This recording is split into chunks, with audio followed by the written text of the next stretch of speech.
Okay, let me get Capture Age started here, and we gotta jump into a game with the Viper before this set starts. Looking at AoE zone, looks like the tournament games are still set to go. I'll need to find out where the map draft and whatnot takes place, but I'm just gonna wait until they get into their games. And instead, Capture Age needs to update. Oh no. Hello, Capture Age. Ah, there we are. Alright. But what we're gonna do then, Viper is playing Draken on Arena. It's a Gurjar's Mirror. And we're going to watch that. Oh, I can see the chat. That's cool.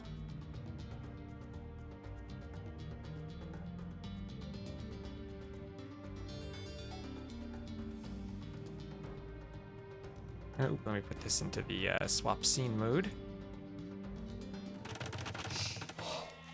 And see if OBS actually can pick up Capture Age. Hello? Hello? Let me, oh, I might need to restart Capture Age for a moment. Let me quit out of that. And go back to it. It's picking up my mouse cursor, but not Capture Age.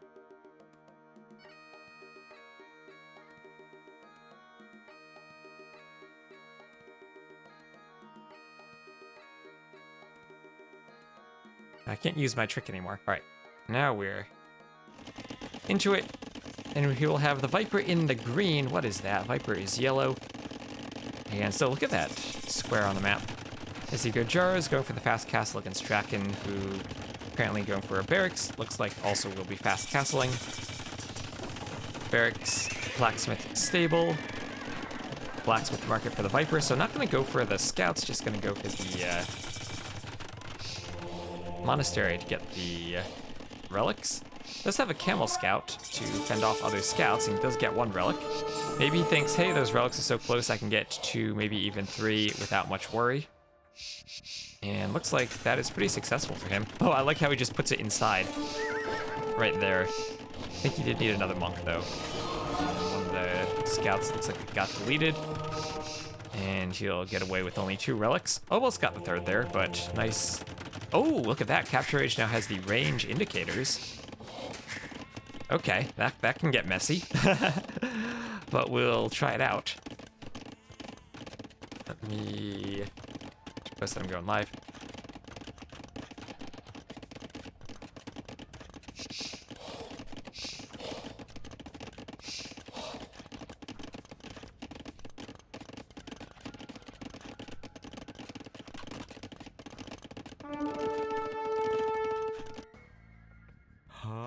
Have the monk. Actually, will this flicker every time I alt tab now? Maybe. Good old Capture Age bugs. Anyway, I think we're caught up now. Viper with a 7-vil lead, but will be 2 to 3 relics. So in the long run, that could be 1,000 plus gold extra for Draken. But at the end of the day, 2 to 3 isn't the worst, and he was able to do that without all of the investment into the scouts. So nicely played there from Ordjan, as he's just booming up on 4 TCs and 1 mill. 4 sheeps and 4 goats inside of that.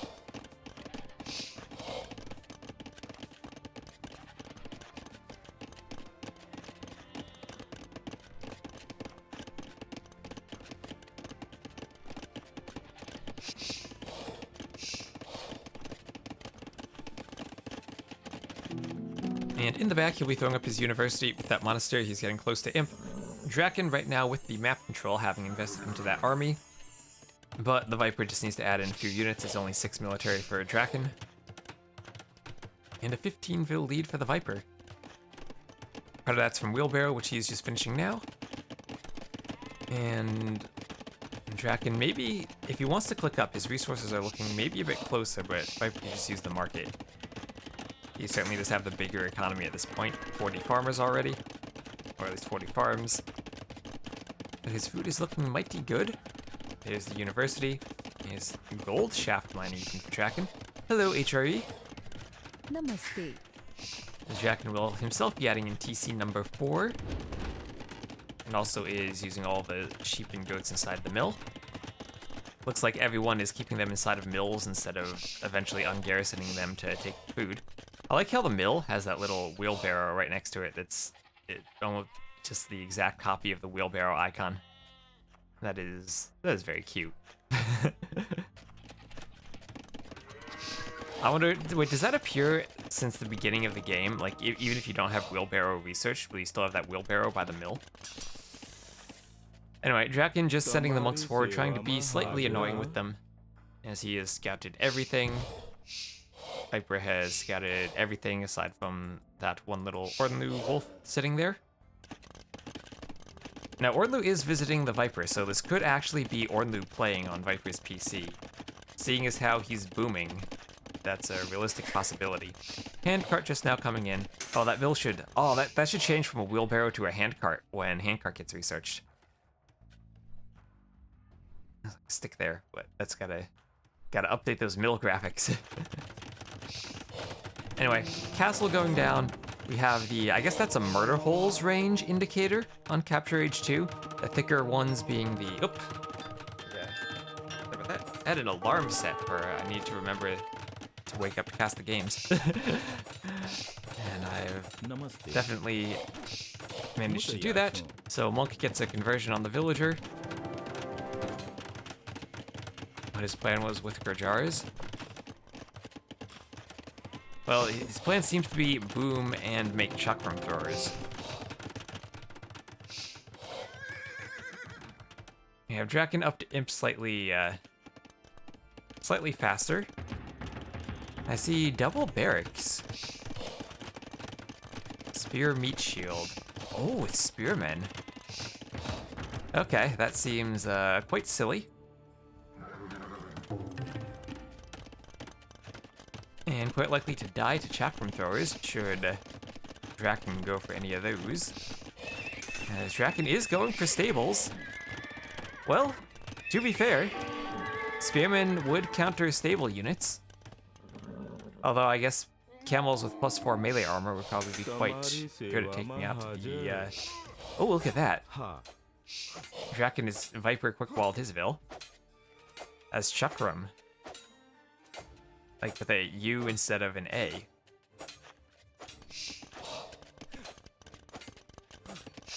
Viper is back. Although this might be Ornlu and not the Viper. We're not sure.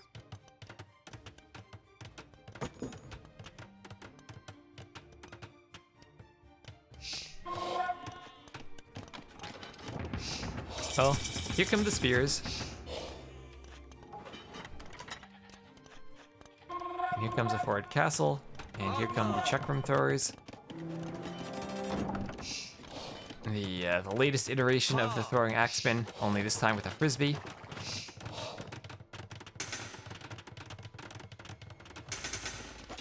One of those chakrams should probably go clean up that Vil, but looks like Viper has reverse walled it in.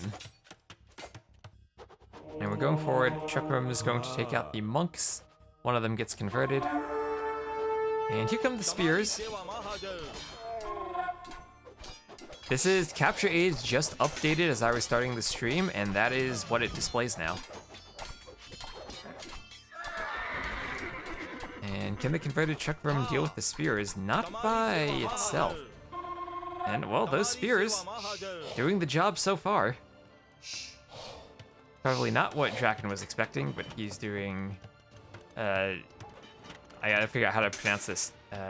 Kshatriyas. And Viper doing plate mail armor for his spears. Elite Chakram coming in.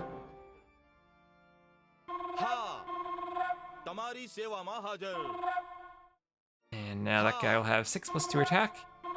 And an extra 2 attack against Eagle Warriors. So... Gurjaras feel like a good civ to use against the American civs.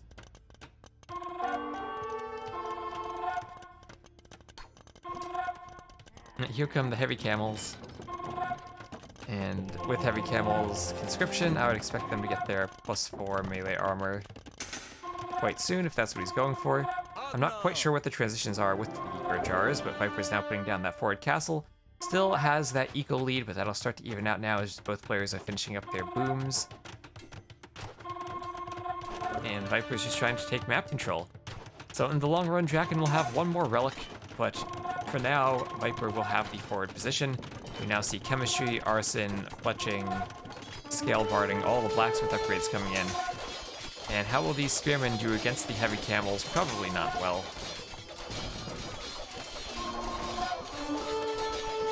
It is a Spearman Chakram Thrower composition. Oh, they're doing okay enough. But here comes the Frontier Guard. So what is the damage they got? If I can click one. It is plus 12 versus Camel and 15 against Cavalry. So Camels will take an extra 12 damage.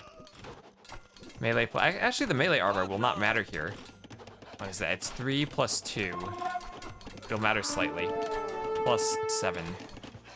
If they had 3 melee armor, then they would have been taking 2 damage. So now they'll take 1 damage from the spears, but also plus 12, so 13 damage. So camels still probably don't want to be fighting the spears directly, but will be much better against the Chakram throwers. The melee armor they have will resist that Chakram thrower attack. This is where I'd like to see some Ellie archers from Draken as he takes the score lead. Viper has the Treb and is going to start trebbing the TC. There's a hole in the wall here. Hello, Norther. We're watching Viper go for a Spearman Masterpiece as Draken deletes the gate, and these Chakram throwers will be useless against all of the melee armor of the camels now.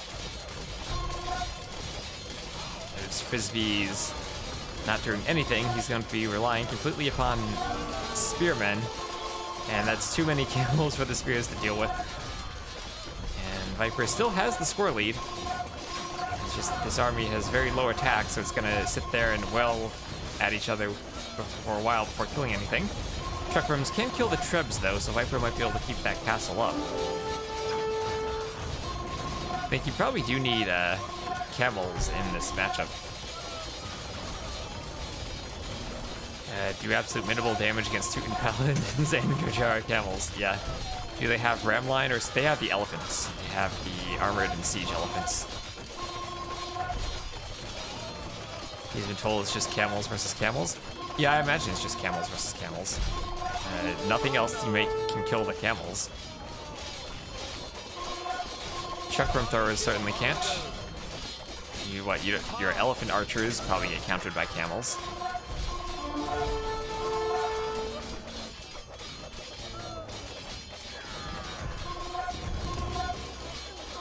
So unless you're going full spear, and not even the Viper can make enough spearmen to deal with this many heavy camels. It's almost 60 against 23 spears. These spears have about 45 HP against the 140 HP of the camels, and 9 attack. And that's what? How much melee armor for the spears? Should be just 3? Yeah, just 3. Against 7 plus 2 attack. Maybe Ellie archers plus spears? Ellie archer plus spear would probably be better than Chakram thrower plus spear. These Chakram throwers are completely useless. They are basically attacking rams at this point, in a way they do no damage to the camels. And Draken's just gonna go forward. Viper now has a Vil from Draken freed in the back of his base. Maybe that can cause some mischief. He's trying to add in some more castles, but he's being trebbed. And looks like his stubbornness is not going to pay off. What's their crossbow like? I have no idea. I've never made crossbows with this Civ.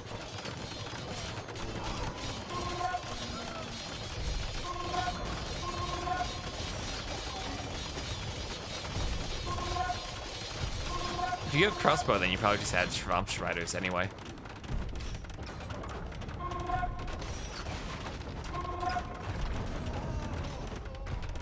Well, he's trying to get more spears out. Let's see if he can turn this around somehow. Yeah, I'll go check their tech tree real quick.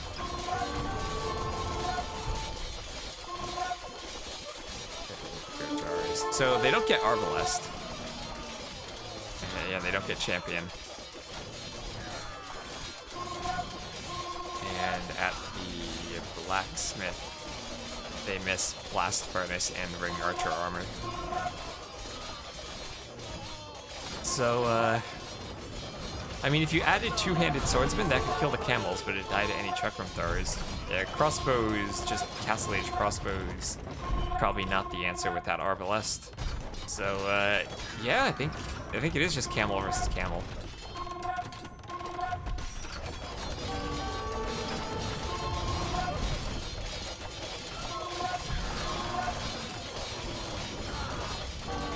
It'd certainly be better than the chakram throwers.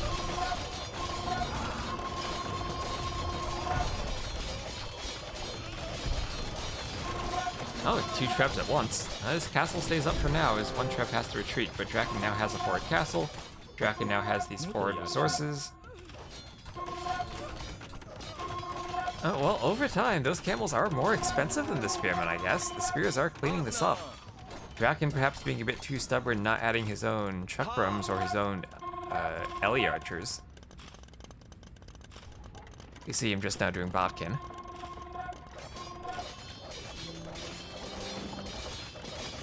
And the Viper does have the score lead.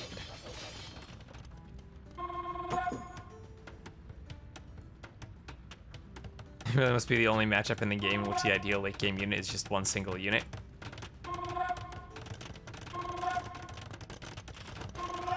Yeah, it might just be the camels. Although maybe the spearmen are working out here as Viper is pushing back. I think that's more an issue of Draken just hasn't added anything that can kill spearmen. If he adds in a few chakrams, a few Ellie archers, even a few crossbows or skirms, then you can probably do more damage to them. See, these guys are infantry, they don't take extra damage from skirms. If they both picked Gurjars or went mirror, I have no idea. They just jumped into the game and saw that they both were Gurjars. I know Viper's been testing out the new civs, I don't know what Draken's been doing. Nope, they only have spearmen. They are a copy of the Turks in that regard. So now the Turks are no longer unique in their not having the pikeman upgrade. We now have a little copycat civ here. As the chakrams actually pushing in could destroy the monastery. Relic's still underneath the castle, so monks probably wouldn't be able to steal them, especially not with the hussars running around.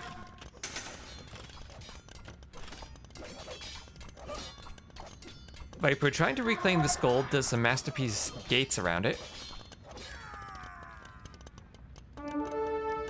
Turks have better spearmen. I guess the Turks do have blast furnace for their spearmen.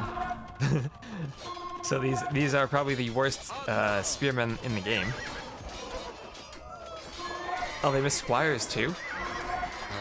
They really don't have much in the way of infantry then. Now, Jack going to be taking the score lead, managing to clean up the Viper's attack in his base. He'll have to rebuild that monastery. Probably more towards the back. Up there. There we go, towards the back and under the castle, and regain those relics.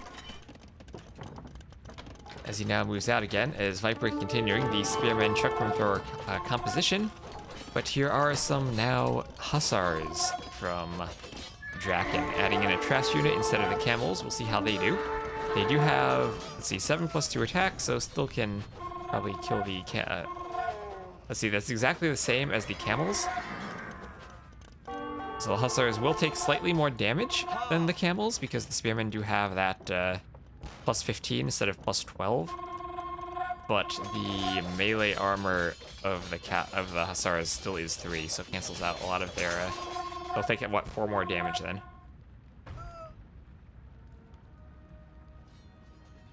If you're a trash war with the Gurjars.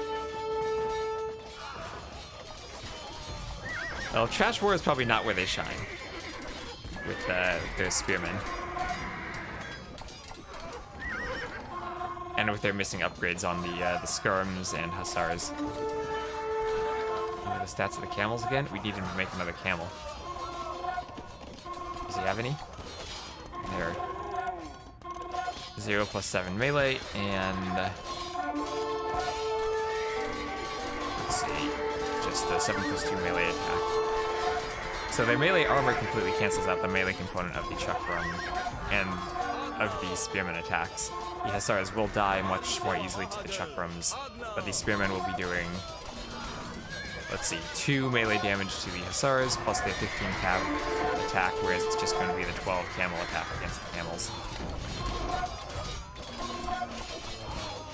And 14 attack versus camels.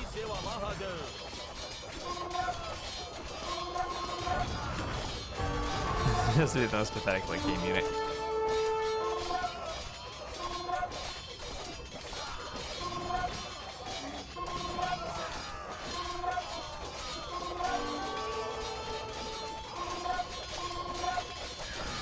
Well, just a bunch of frisbees being thrown here.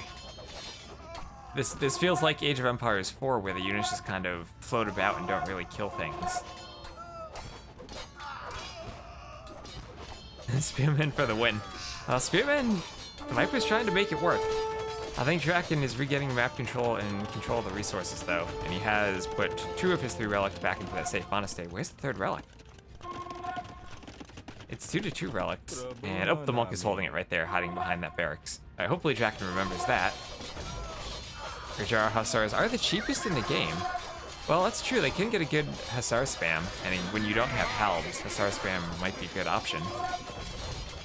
Viper might want to consider doing some of that himself instead of just making only spears.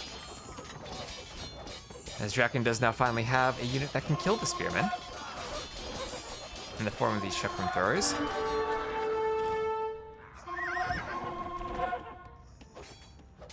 And he's moving up Viper's Treb here, just guarding some farms. Oh, you put your monastery and your mill all in one place. You could lose both your relics and your goats and your sheep.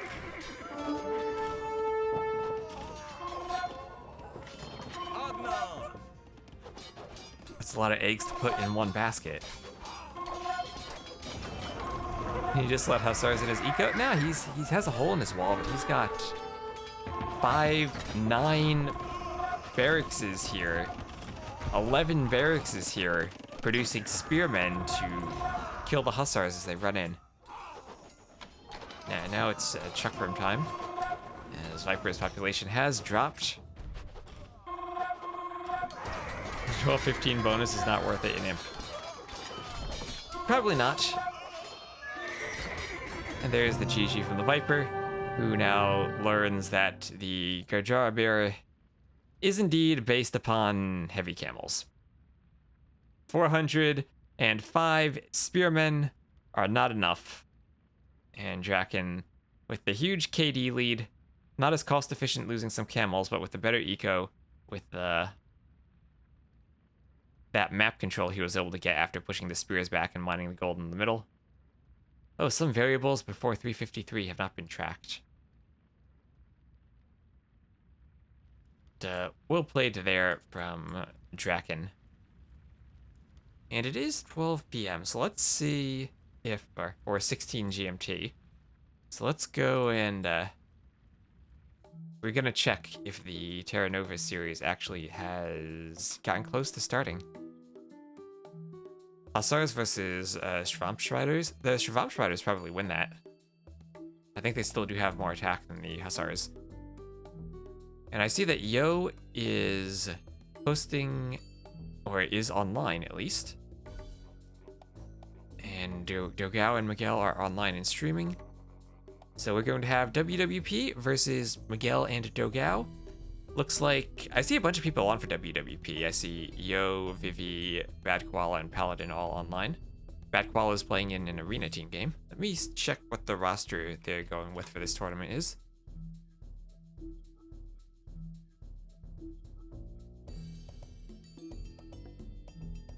I still need to get around to updating the overlay for this tournament, but I should get to that soon. We have WWP. It's Yo and Lix. Alright, I don't see Lix. Oh, yep, Lix is online. So it will be Yo and Lix against Miguel and Dogel. So this should be a fun set of games. Viper is back. Viper 2020 Spearmen are Spearmen. Alright.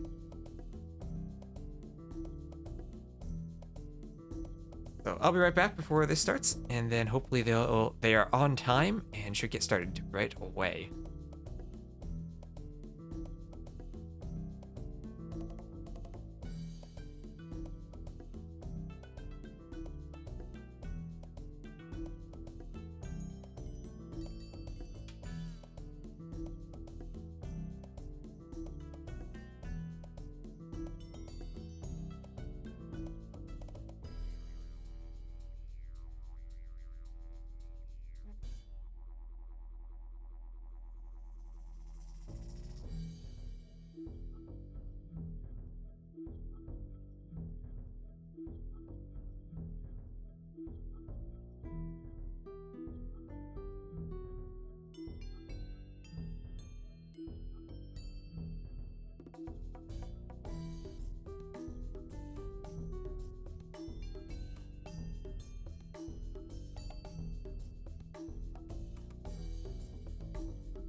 So I don't know how prepared Dogel and Miguel and Yo and Lix are, but they've all played through the maps.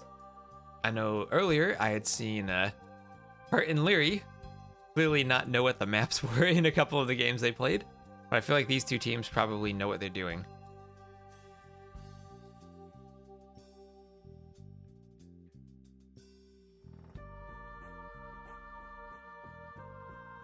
And I think all 4 players are streaming if you want to see their point of view. I cast your Gojara's game. You lost horrendously. It sounds like a repeat of the Gojara's game we just casted for the Viper.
Let's go and check various discords to see if we can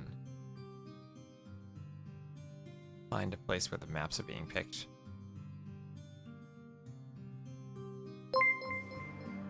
Oh, and thank you, Olayer87 for the follow. I should probably reposition the alerts on this overlay.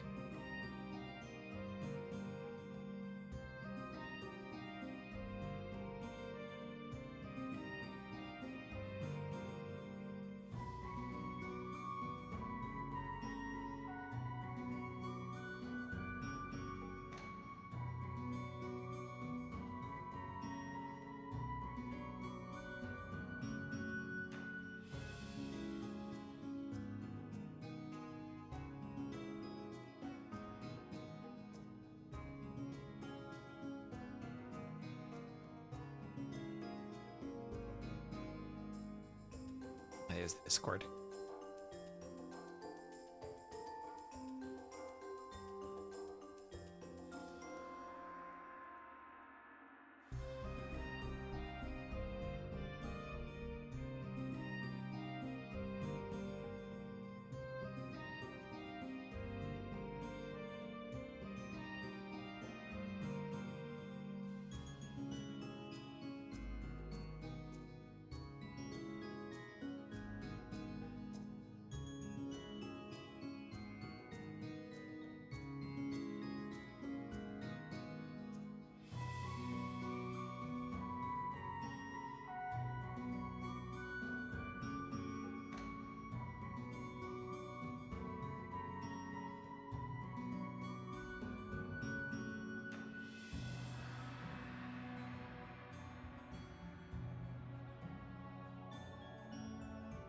Drafts and game IDs, there we are. And they're drafting. Good.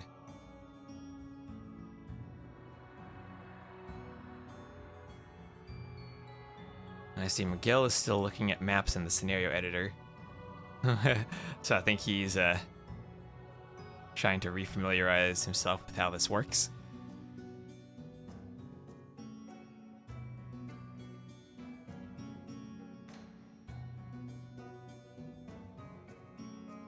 Viper is playing Arena again.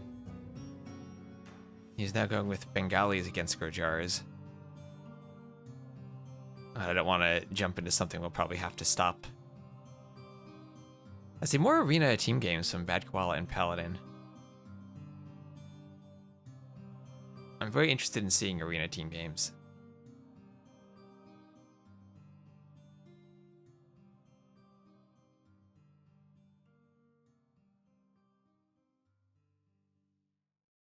What is the map pool? The map pool is all of the maps that were in the Terra Nova Duos, and there are lots of them. Like 30 something. Or 7 times 5, 35.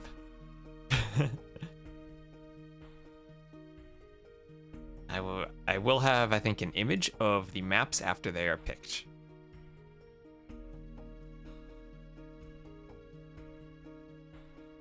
Well, I guess if you want to see all the maps, there are... You can see images of them there on the Wikipedia post.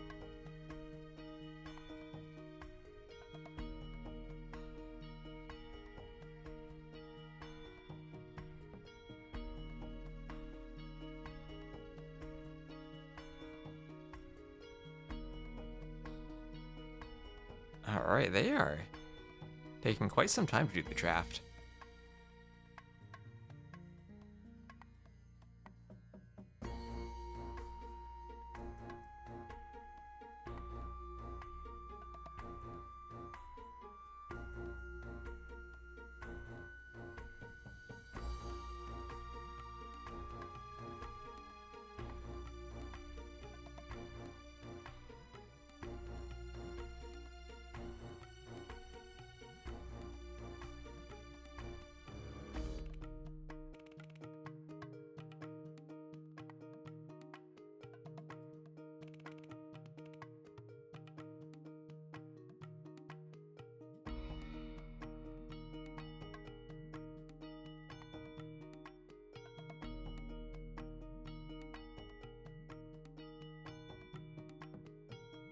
Maybe I should have gone and watched that second Viper Arena game. You know what, let's I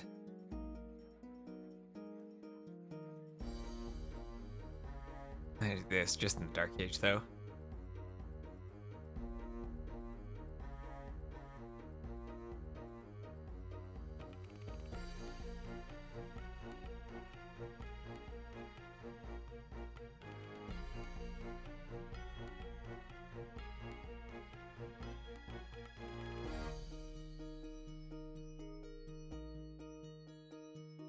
Sneck is back. Hello, Syntactic Assault. I'm just waiting for Nova to post the results of the draft.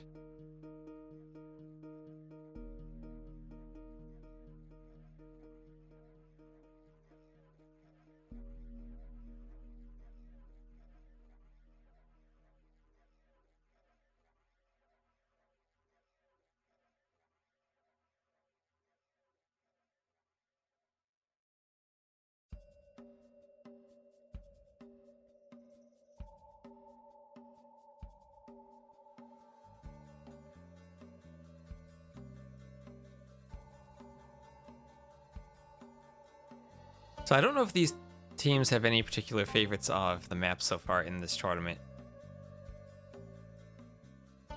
Yeah, both of them feel like they're well-rounded players who'd be comfortable doing anything for both teams.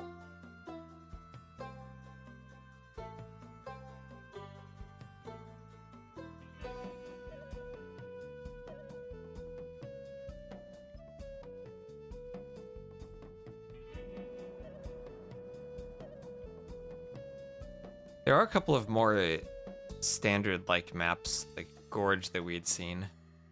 But then there are also some very weird ones. Personally, I kind of want to see the weird ones.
I'm hoping they pick Meltdown. I guess while they're doing this, we can maybe take a look at some of the maps in game.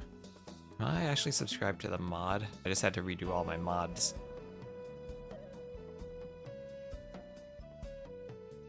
I don't think I am, but we could take a look at a wreck. I was not going to have the maps if I search for them there. Maybe Capture Age will. Oh, well, good.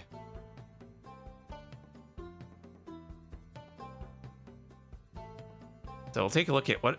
I'll show you what my favorite map in the tournament is so far. It is Meltdown. As we have this volcano in the middle. You actually can't see it in Capture Age, but if we go to the game...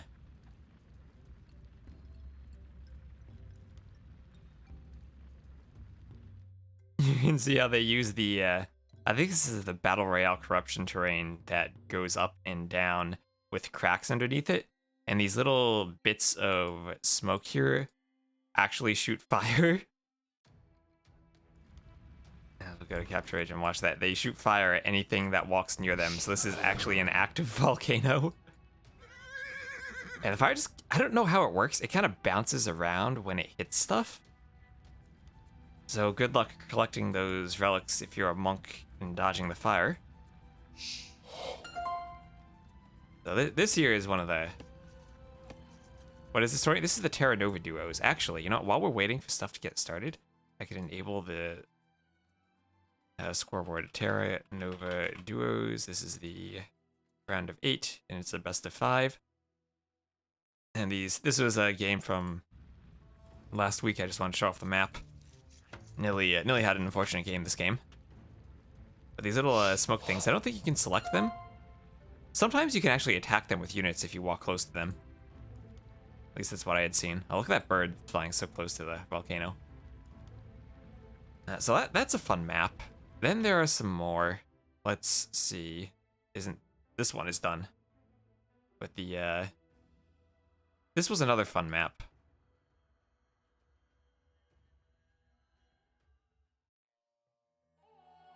This one has no wood on it, but then when you get to these little pieces of wood here, the piles of wood, they actually have 100k wood.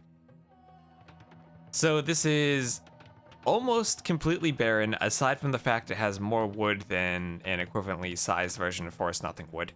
And then in the corners, you have these little relics being guarded by the Gaia player.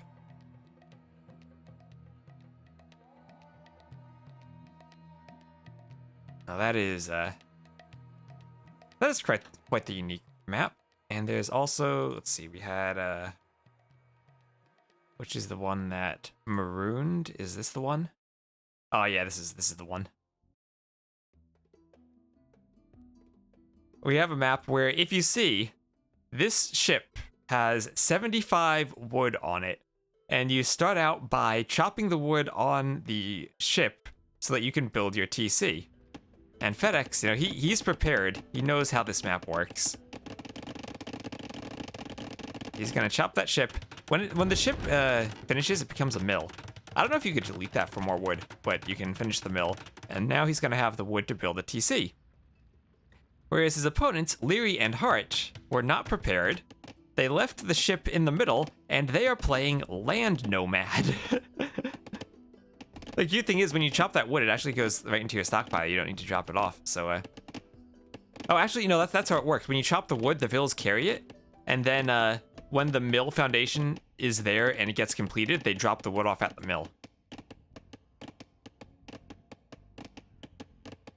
Yeah, so that's how it works. This gets chopped completely, becomes a mill foundation, and then you finish the mill foundation to drop off the wood. And yeah, so Hart and Leary played Land Nomad this game. They they weren't very successful with Land Nomad. I mean, I guess one thing you could do, Benguti, you could always delete the mill and place down a farm. Then you drop off the wood when you finish the farm, and it's 40 wood cheaper than a mill. But yeah, those are definitely some creative maps. Let's see, what were some of the other ones? There was it was like mountain. Yeah, this was another fun one.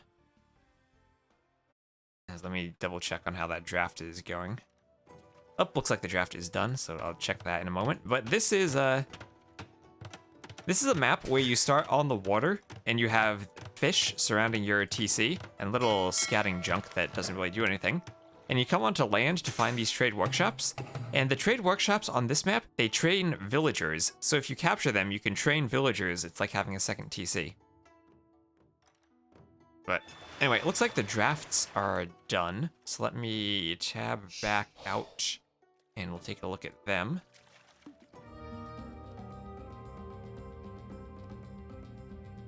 Let me see, I'll put that game there. Maybe deleting it for a dock. You wouldn't delete it for a dock, because then you wouldn't have the dock is an extra 50 wood, and you wouldn't have the wood for a TC then.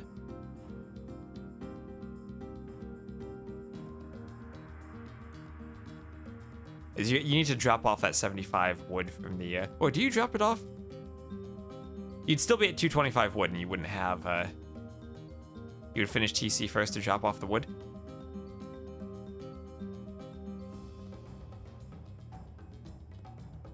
Well, the problem is you start with 200 wood, and you wouldn't be able to build the TC until you drop off that wood. Oh, yeah, you're right. You do have the wood from deleting the mill. You're right. Oh, yeah, and then you just get 100 wood for free. Anyway, we do have the links to the drafts here, so let me open them, and I'll see if I can add them to my overlay.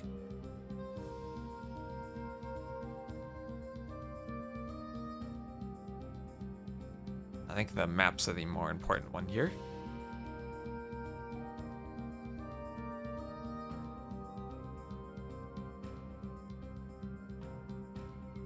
My browser.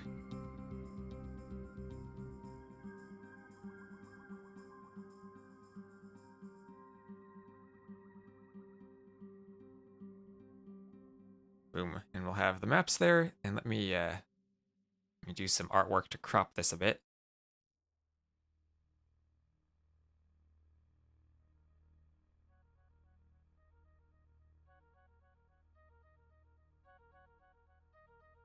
I guess I can crop from the bottom too.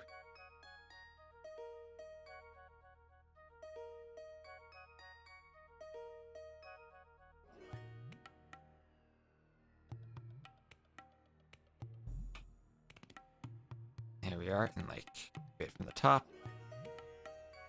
Do a bit more on the sides.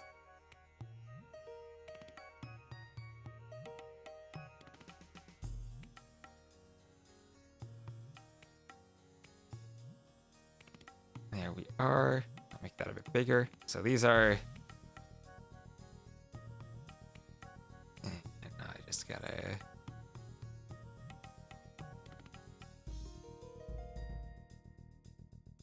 Move that slowly down. Your favorite pacifist. Well, welcome John the Impaler.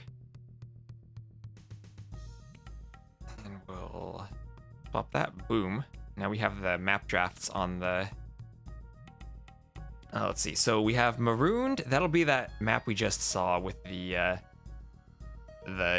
ship that you chop to get the wood at the start. Then we'll have Mountain Coast, also the one with the trade workshops. And Al Samim, the very open deserty map. The other one from Dogel, I don't know how to pronounce this. Te Wai Paunamu. That's a pretty interesting one too. You have like a U of water around a peninsula and 2 passages over a mountain range. And the other one is Ushuaia for WWP. That is where I saw one game that was Vil fighting with villagers against stocks. So we'll see what strategies they have planned, if they have strategies planned. Hopefully they have strategies planned and are familiar with the maps. And we're not going to have another Hart and Larry episode. Looks like they have a lobby going.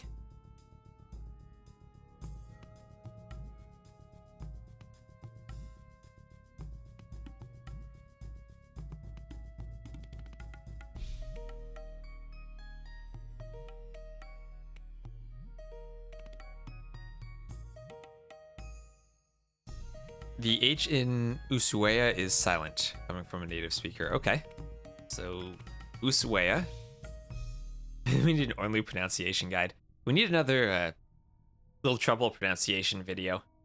That was fairly useful for the Dynasties of India campaigns.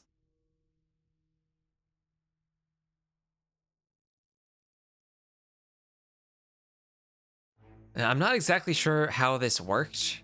I'm pretty sure it is not Dogel who by themselves had 4 bans.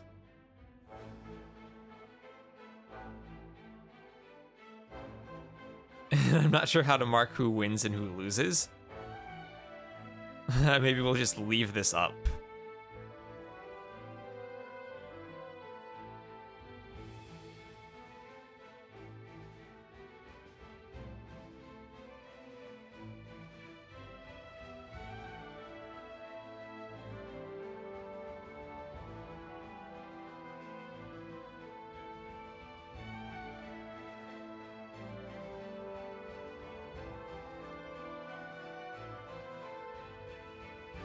Hello, Big Maloo. And yo mama.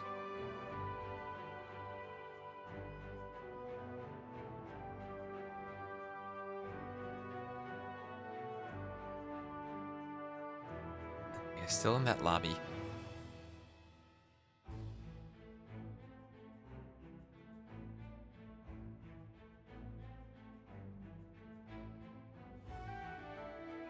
It looks like Marooned will be the first map we play.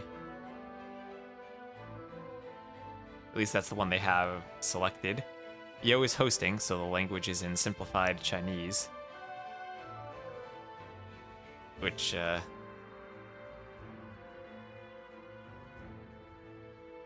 I always gotta laugh when,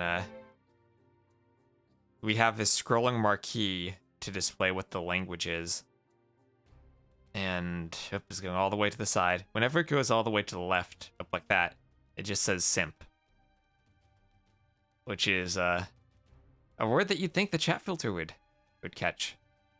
But nope, it's part of simplified Chinese in a scrolling marquee. Anyway.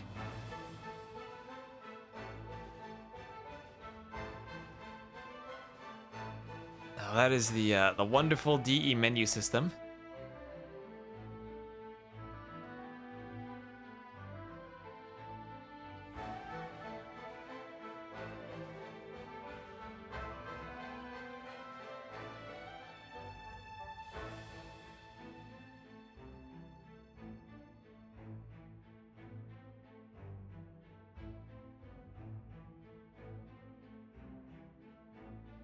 As now DE isn't actually showing me any games. Alright, let's...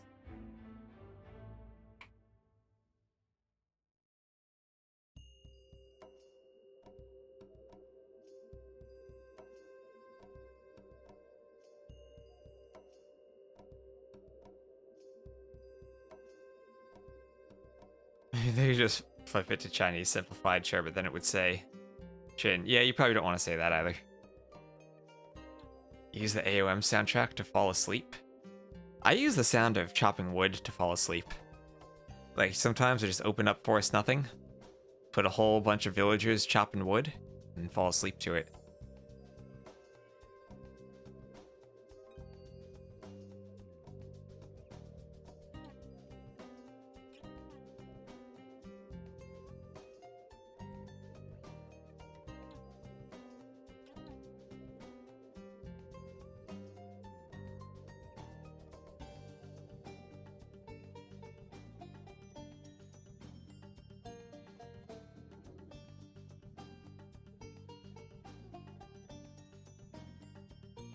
Okay, looks like we are in. I don't see a spec delay.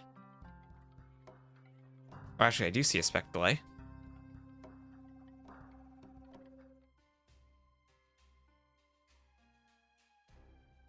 Alright, so we will have Portuguese and Japanese against Malians and Huns. Yeah, there was that one person who streamed like one villager chopping a Forest Nothing map, and that became extraordinarily popular for a few days. That was fun.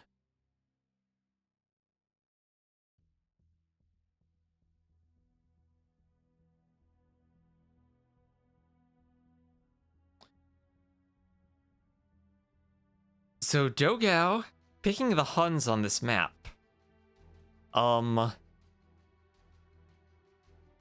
Thinking about this, if they only chop 75 wood from that tree ship, will he be able to make the TC? Because as the Huns, that'll only give you...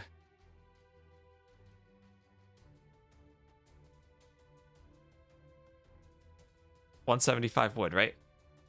Oh, Civ's getting 2 unique units. Do the Japanese deserve a second one? Yeah, Automod doesn't like the that abbreviation for Japanese. I feel like the Japanese are pretty well balanced Civ. I wouldn't make many changes to them.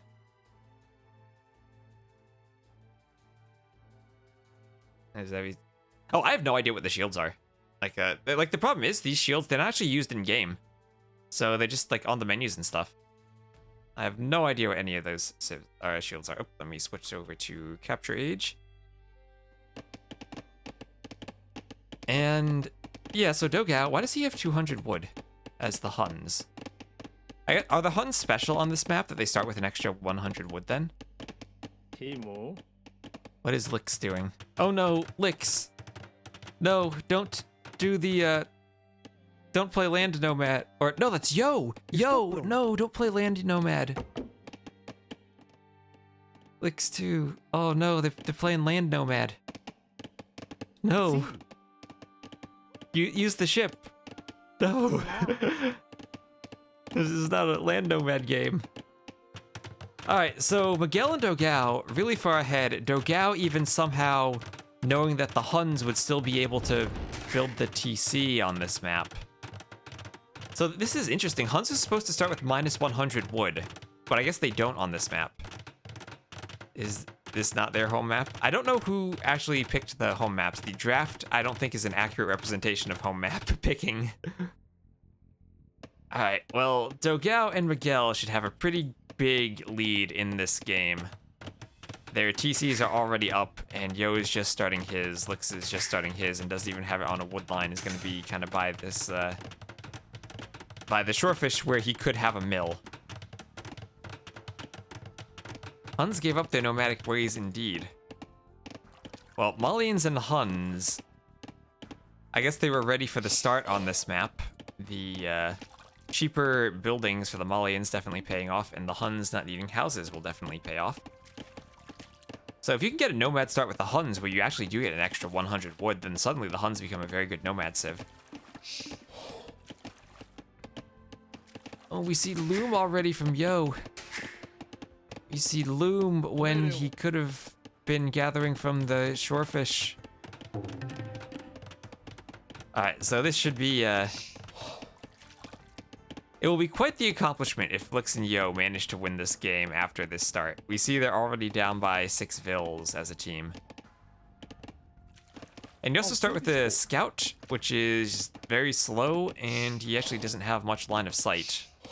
So he's not a very good scout, but you do get 2 of him. I think the point of having a slow scout is so that you don't destroy the other player while they're still building the TC. Titanic indeed, as we see the dock already up for Miguel, and he's getting fishing, but Lix is just now sending the Vill out. And Dogel has a dock and fishing ships on the way. 6 villager lead will only expand as the fish start. Around the edges of the map, we also have gold mines in the form of shipwrecks that are 1,600 gold.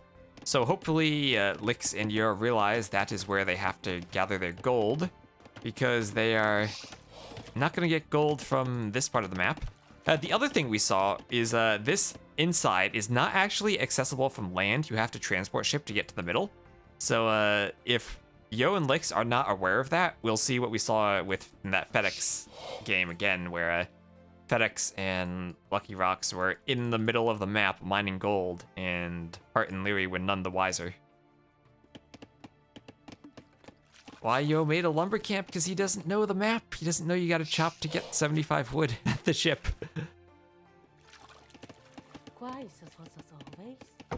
They probably haven't played this one yet and weren't prepared for it. Because at this point you have to play... I think you have the possibility of playing any of the maps in the tournament.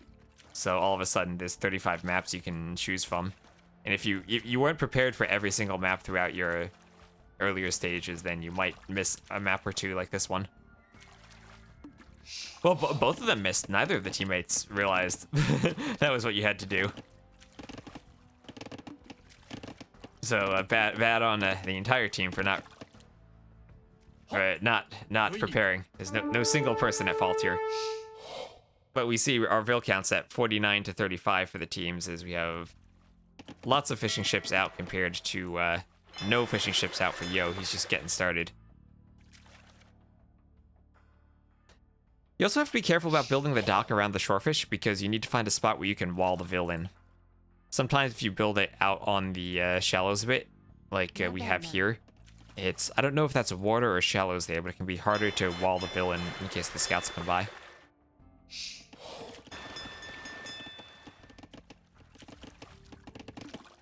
Well, I guess one thing to note is that Capture Age has now been updated to add the projectile lines, so we can see the edges of projectile ranges.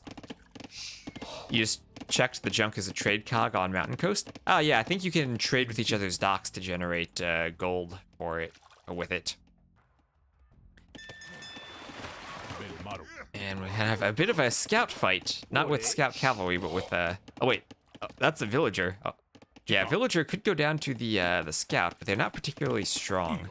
You notice the Vill are almost killed that one. They only have 30 HP. So 1v1, I think the Vill actually wins quite easily. What does that mean? You'll find out if we get to that map. Anyway, I think that, let's see, they still haven't realized... Okay. Still haven't realized about the reeds. Also, every player has one relic near their shipwreck in the middle, where their starting pond. And we see Dogel will be up to feudal, Miguel right behind him. Lix will be the first up for WWP, but the team is down by 10 vills. What are the gimmicks for this map? The gimmicks are 75 wood here that Lix and Yo did not notice, and they played Land Nomad instead of Nomad. So this was a holy expedition? I guess so.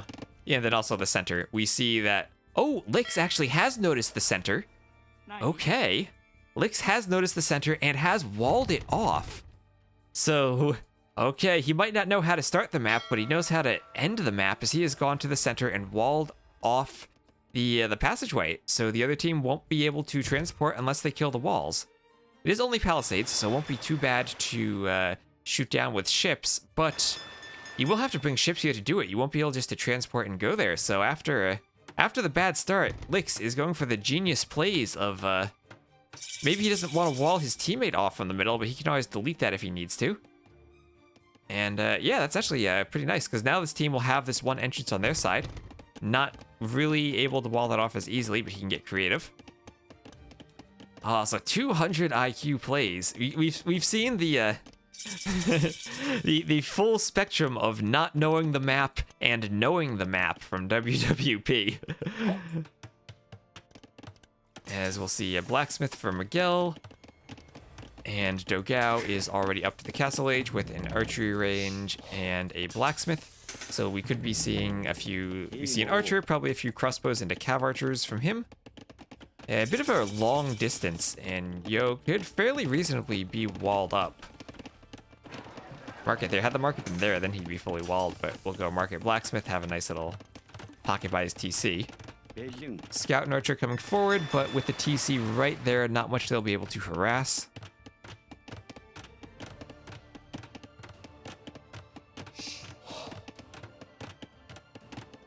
And Lick's putting his blacksmith in the middle, doing some middle of the map fletching along with that mining camp. And Yo has learned that the shipwreck has gold in it. Why do they have Karambit? That's just the scout they start with. It's not actually a Karambit, it's a very weak unit. Oh, looks like Yo has finally learned that the ship has wood in it and is chopping it. As we have a bit of an engagement over here, but the fire galley will clean up these scouts from Licks. Oh, and I see on the minimap, Yo is Xing the ship. He's realized there's wood in it. He's gonna chop it, and he'll figure out what it actually does. And now he's probably gonna feel silly that they had to play Land Nomad. As looks like some scouts are attacking a ship of Licks at the north. And once that's down, he has a mill. And I wonder if he'll delete it or realize what it's there for. But at the north we see, a few actual scout cav from Miguel getting in on this wood line, cleaning the gold. And Licks will have to defend from this as Miguel is up to the castle age and immediately is doing that wood upgrade and now has a fire ship out. Licks had gone for some galleys, and going for the galleys looks like Licks might actually be stuck in feudal for a while. But feudal against the castle age player, if we can get the upgrades in, Miguel should be able to defend from that, no problem. I think he does get 100 wood if he deletes the mill. He has deleted it. So if someone was paying attention, you would have seen maybe his wood shoot up by 100 points.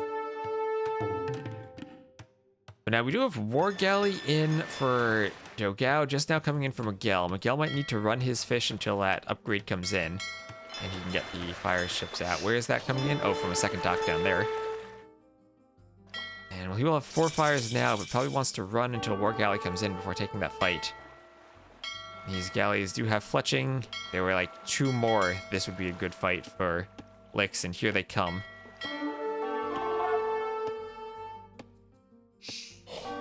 There's no attack noise when the galleys shoot there, or the fires.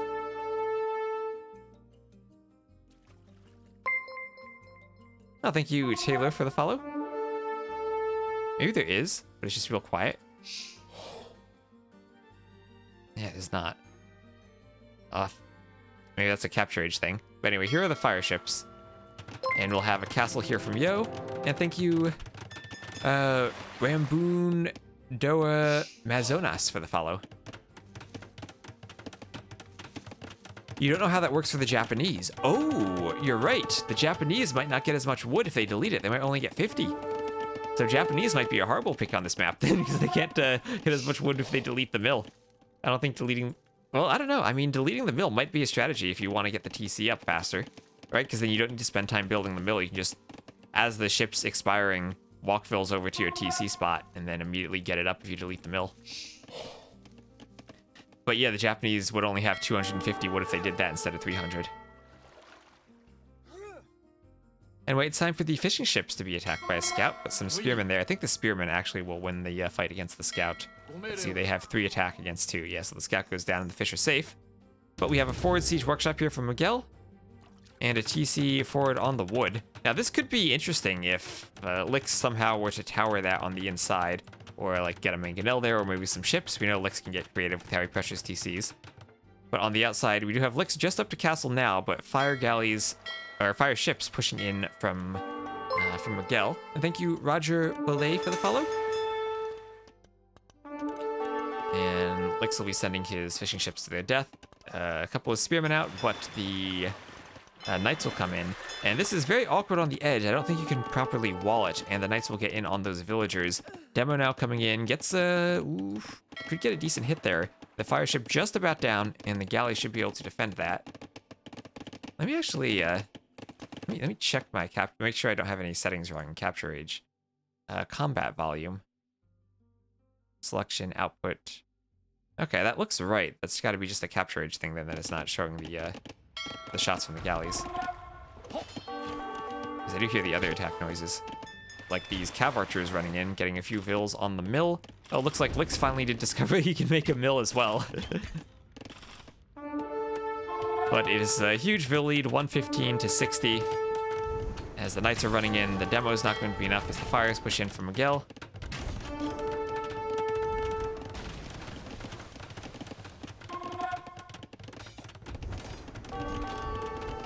And now those fish from Licks should be taken out. He's just about to hit castle.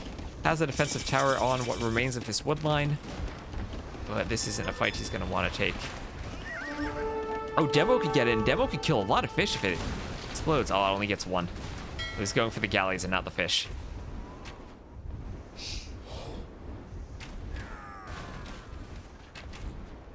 Well, the one advantage that Yo and Licks have is that they have control of the middle of the map where all of the gold is. Now on the outside, you're not going to run out too quickly because those ships do have 1,600 gold. But now Licks getting cleaned up on the water. Does have War Galley now, so finally can defend, but lost a lot of his ships before that came in. And he's down to 33 vills for each player here, 60 plus for our Brazilian team. Oh, but it's organ gun time. Okay. Well, if there's one thing the Portuguese can do, is build Vitoria and recover vill numbers. Cav Archer, organ gun. Not sure whom that favors. I think you do need quite a few Cav Archers before you can actually engage. And Yo is just pumping out the organ guns. Dogel, actually. In a bit of a tight spot here if he can't manage to take a good fight.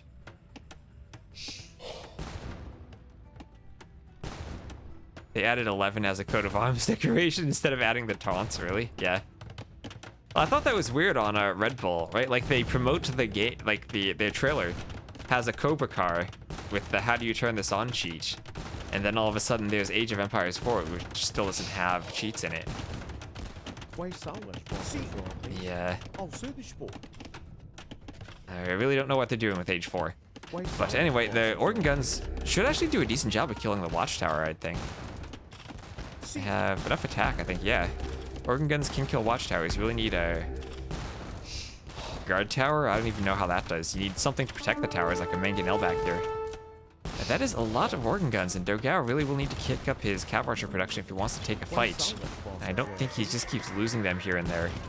I think he's probably going to lose this TC. He's adding in bloodlines. That'll be important for the Cav Archers, and he's adding in more ranges in the back. But now, forward siege workshop from Yo, he could add in a mangonel to support the organ guns, and then it's going to be very difficult to take a fight with the Cav Archers. We'll see if he goes mangonel or scorpion, but I think he'd go mangonel here. You want it to kind of attack the TC and kind of hide in the back. Scorpions are useful because they have extra pierce armor and they don't take as much damage from Cav Archers. But then again, they can't pressure TCs like mangonels could. Well, I guess you do have the organ guns to pressure the TCs. And Dogel, he has won the water, right? So Yo doesn't have any fish. He doesn't have any eco at all. His only eco is this TC and these farms. Mangonel, Miguel being cleaned up. A few fires is going to come in and find the middle. There's only one vill there. Oh yeah, the fire ships actually cannot shoot over the palisade walls. I have a video about that, so that vill will be safe there inside of the palisades as long as the fire can't shoot over it. Yeah, fires have 0 accuracy, so their projectiles end up hitting the wall instead of the villager. Sometimes you can kind of glitch through, maybe over the diagonal and get to the vill, but normally that vill is just completely safe as it's walled in. Anyway, Dogel with a huge score lead over Yo, but that's due to winning the water. He's losing the land. He has a lot more vills and should eventually be able to pump out enough cav archers to defend this. Oh, but I was wrong. Not a scorpion, not a mangonel, but a ram. Yo really wants to ram his advantage home as he moves in with the organ guns. Tried to take out Dogel before Dogel can amass enough army to take a fight. Organ guns with 4 pierce armor, they won't mind too much sitting under that tower as long as they can take it out quickly.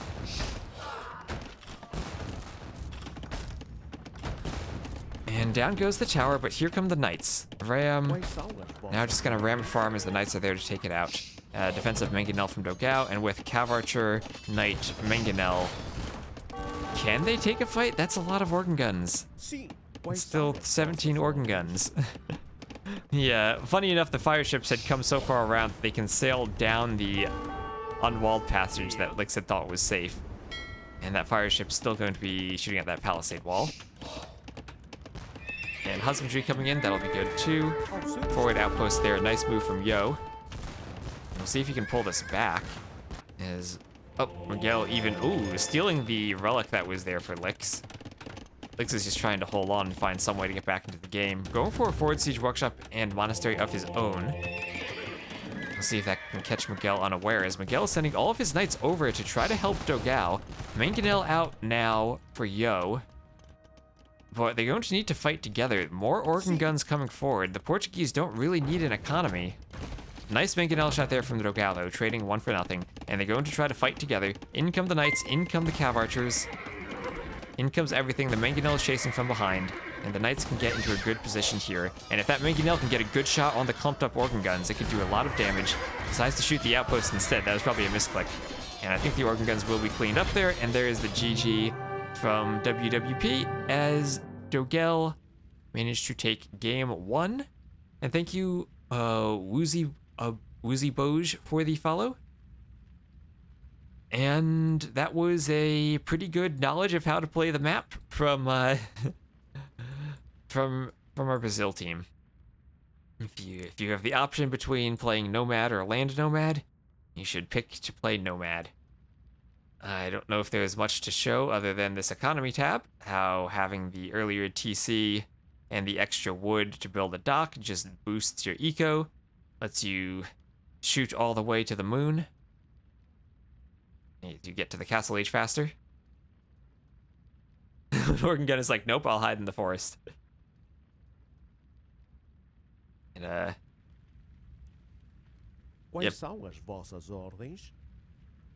He's like, nope, I don't want to get involved. I'm just going to be green. That guy actually blends in fairly well between the trees and the grass, dirt, mixture terrain behind him. Just hiding there. Don't notice me. Don't mangonel me in the face.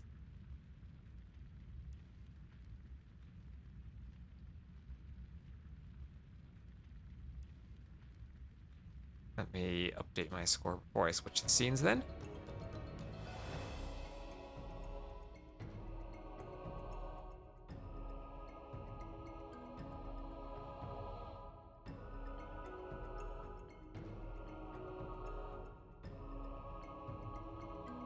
And so I don't know if they have, one is glitched inside.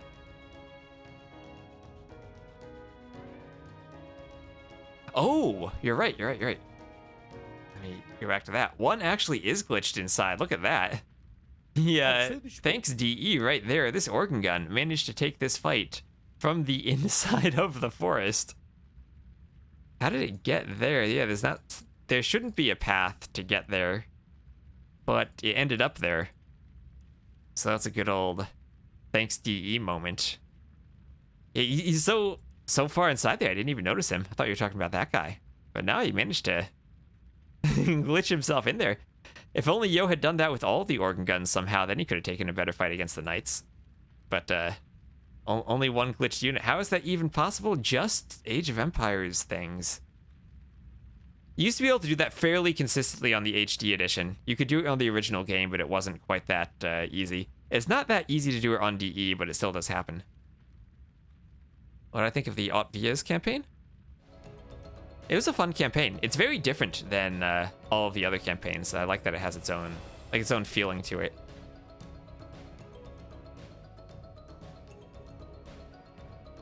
All right, looks like the next map will be Mountain Coast. So we'll take a quick break and then get into game number 2.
All right, looks like we got game number 2 just about to get started.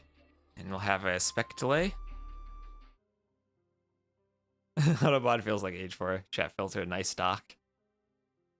Alright, well, we'll have Yo playing as his home civ, the Chinese, and Dogel also playing as the Chinese. And we'll also have the Poles and the Dravidians. So, new civ for Miguel. Poles for Licks. I don't know why these are the civs that they've picked. Chinese might make sense. On this map, you start with your TC surrounded by shorefish. So with the Chinese start, you might be able to take the shorefish very fast and get your Vil production going right away. Poles and Dravidians, I have no idea what they're planning to do with them. I'd imagine you want Chinese to be the archer civ and Poles to be the cav civ, but Dogao and Miguel, I guess Chinese are going to be the archer civ and Dravidians will be the infantry civ, the elephant civ? I don't know. Players don't have profile icons that have loaded in. Oh, there we go.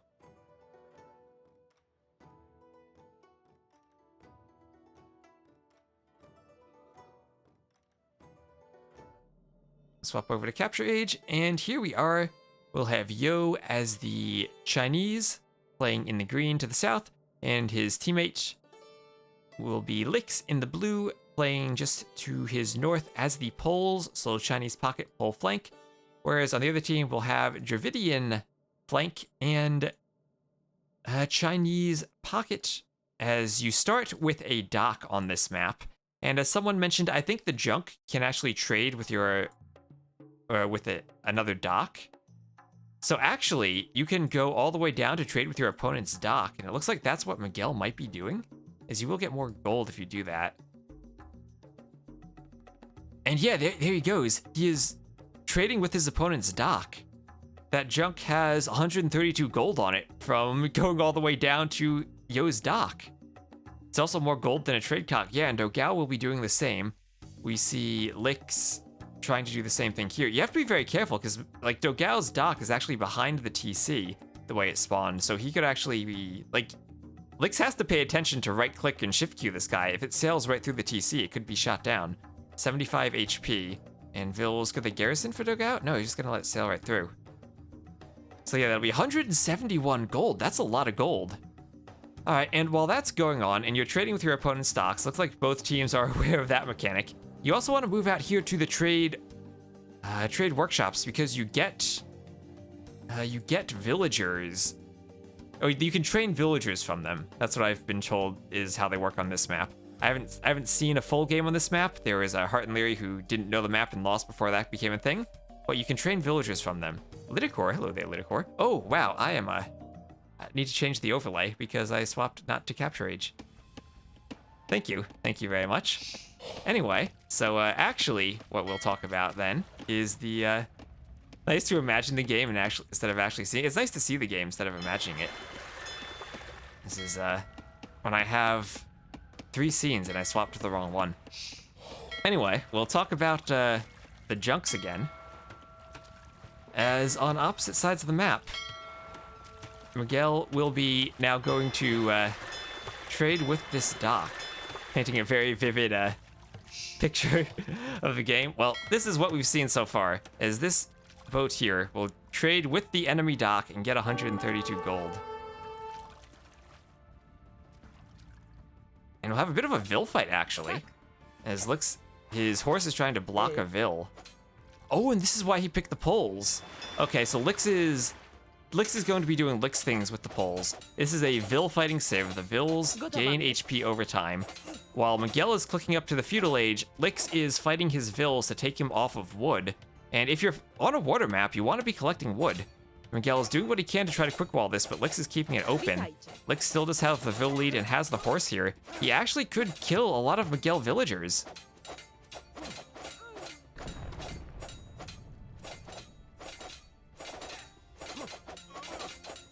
And using the horse to try to block again, that Vil goes down. They're trading Vils now. And Miguel trying to get the full wall up. I think he does have, let's see, it's equal Vil numbers now, but Miguel could lose. I think Miguel has less HP. Oh, finally does get the wall up. And Lix is walled out. And with Miguel going up first, should be able to get a tower. Sounds so cheery, they put you in a good mood. Well, Lix is going to be walling this in. I guess the good news for Miguel is that he has stone to mine, but the bad news would be he doesn't have a place for a mining camp if he needs to counter tower. Anyway, we do now see Yo has come out here with a Vil to capture this trade workshop. We'll be fighting the bear, and I believe he can actually train villagers from this. Let's see, it's not a resource trickle. And yep, there we go. Training villagers from the... Oh, what is Lix doing? Lix is going for the douche. Lix is building the TC to attack Miguel's woodline. Miguel has to abandon the woodline, but Miguel's vills are already walled in, and that'll be 5 dead villagers as Miguel's up to the feudal age, but what's he gonna do in the feudal age? He's gonna lose 5 villagers. Okay, now Lix is getting very creative with his gameplay here. Capture Age shows the range mod. Well, we can see that the TC actually will range all of these villagers. He just needs to repair that palisade so they can't escape. One goes down, another goes down. And yeah, there they go. They're trying to escape, but they all die. And Miguel now does not have a wood line. This is a water map. I'm sure he wanted to make boats. He was making a galley, but he's only at 62 wood. He can't actually, okay, he can't afford a lumber camp, but Lix sees this, and he's on his way with more of these Polish villagers to Vil fight. And again, using the horse to block. This might leave Yo to be 2v1'd on the water.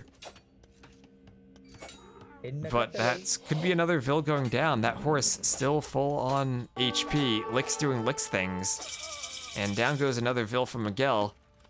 If we see, it's now a 7-8 Vil lead, 9 Vil lead for Yo's team, as not only are they killing villagers, they have taken advantage of the trade workshop to train villagers. Yo is housed for a moment, but there we go. I don't know if your horse can capture this, but if it can, you probably want to be running the horse there right away. On the water, though, Lix will start losing his fishing ships, but Yo will get out some galleys. If Dogel decides he wants to go to the water, then it would be 2v1, but now it's Dogel's turn to lose his wood line, and this team might not have a place to take wood. As we see Dogel trying to put up the stable, get to land, but how is he going to kill these villagers? Is he going to run them into the TC? No, Lix is definitely paying attention there. He's diving really far to get that Vil while microing the horse. He really wanted that Vil, but doesn't get it and will actually run away, loses 1 Vil there. The Vil dying on top of the water and floating for a bit before she has a chance to sink in. Anyway, it is Dogel versus Lick's villagers here. Dogel, I think, has more villagers, but Lick's has the Polish vills. Dogel getting a pretty good hill advantage in that fight, I think. And Lick's might be overextending a bit on his vill fights. Gets another vill there. Actually has a good surround on that one. Good micro there from Lick's. And Dogel, despite the numbers, is running. Horse there for Lick's might finally go down to the TC. But no, not garrisoned in time. K was better in HD. I guess part of the problem is if you're not building farms around the TC, you're not going to have as many vills to garrison. I guess Dogel still has the fishing ships there. And there you go. He does have the trade workshop himself, has the horse out there. We'll probably see some more vills being produced. But we have Castle Age on the way for Dogel, as Yo is still in feudal. Still, see, fighting on the water a bit, as Miguel and Dogel still have access to trade with his dock. Fire is getting underneath the TC from Miguel, disrupting the fish, and Miguel is just not having a good experience so far this game. But that, to be fair, he does have the same number of vills as Yo and is in the feudal age. I mean, as Lick's and is in the feudal age. He does have access to a lumber camp now and does have some towers, as Lick's tries to get another TC. But this could be the overextension of the douche as the tower comes up from Miguel, the scouts come in from Dogel, and that was not very walled in. The vills from Miguel are going to start fighting it as the tower goes up, and this TC might be denied. Normally towers are not a way to stop a TC, but there's so few vills building it for Lick's that Lick's might now have just thrown and not have a TC. And he has to run. And if you look at his resources, he does have the resources to delete it and build another one. And that's what he's gonna do. He'll delete it, build another one, and actually wall this one in. And this will actually be a much better TC, capable of denying Dogel's woodline. And Miguel does not have the stone to counter tower. Dogel does have stone, but there's a no slinging rule, so he can't just sling his ally to build a tower. Well, that's the thing about the douche, it never stops. Knight out for a Dogel. So we'll have a Castle Age versus Dark Age fight, and the Knight breaks in. The vills need to wall again, and they do. But now Dogel might be not able to collect wood, as it looks like Dogel is also trading vills from that trade workshop. And this game has been crazy so far. First you don't succeed, douche again. And Dogel will have to move. He does have access to another woodline though. Lick's putting the horse there, so he will be scouting it. And can't really send vills to vill fight now that knights are out. That is the one downside of douching. Your villagers die to knights. And on the water, we see Yo up to the Castle Age. He looks like, despite being 2v1'd, has still managed to keep a few ships alive. If he does get up, could manage to push Miguel back. Looks like Miguel had primarily been playing on the water. I guess Dravidians were there for the docks provide +5 population. So when you start with 2 docks on this map, I guess you start with each player gets the, that'd be +5 pop for each player, so you can delay the houses a bit. I guess that makes a good combination with the Chinese, because as we see, Dogel has not really had to build any houses on the water in the Dark Age, in the Feudal Age. Just a couple as he was on land later on. Now Lick's continuing to be annoying, but Lick's needs to find some way to get up to the Feudal Age without any fish. He doesn't really have food income. Actually, he does still have a few fish alive. Yeah, despite the douche does have fish alive, and the douche with fish is very strong because that will eventually let you get feudal if your fish collect food. And now galleys can kind of micro away from the fire galley, or from the fire ship a bit. Not the greatest fight, but can at least get away. Do I have the classic sounds on for swords? I have whatever Capture Age has on by default. I don't think I have any classic sounds on.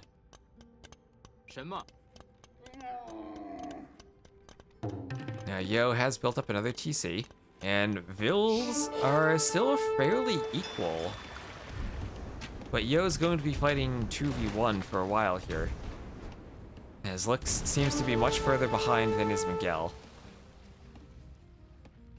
Like, still not really on any amount of food. He's using the food to pump villagers. But this is the point where Lix now is fully trapped and encircled by Dogel. And if at any point Dogel amasses, 12 plus knights, he can then jump the Dark Age TC. not going to be any fletching upgrades on that TC in the Dark Age. There's a demo hitting Yo. But at the same time, Yo, far ahead of everyone else, has been winning the water from the looks of the score. Nice ice fire ship repair there. Oh, the junk could go down.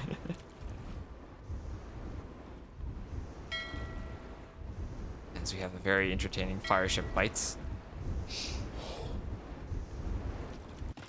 But at the same time, we have some camels coming in from Yo. Saw that, I guess, well, Lix told him that Dogel was making the stable, so added in some camels to fight off the knights.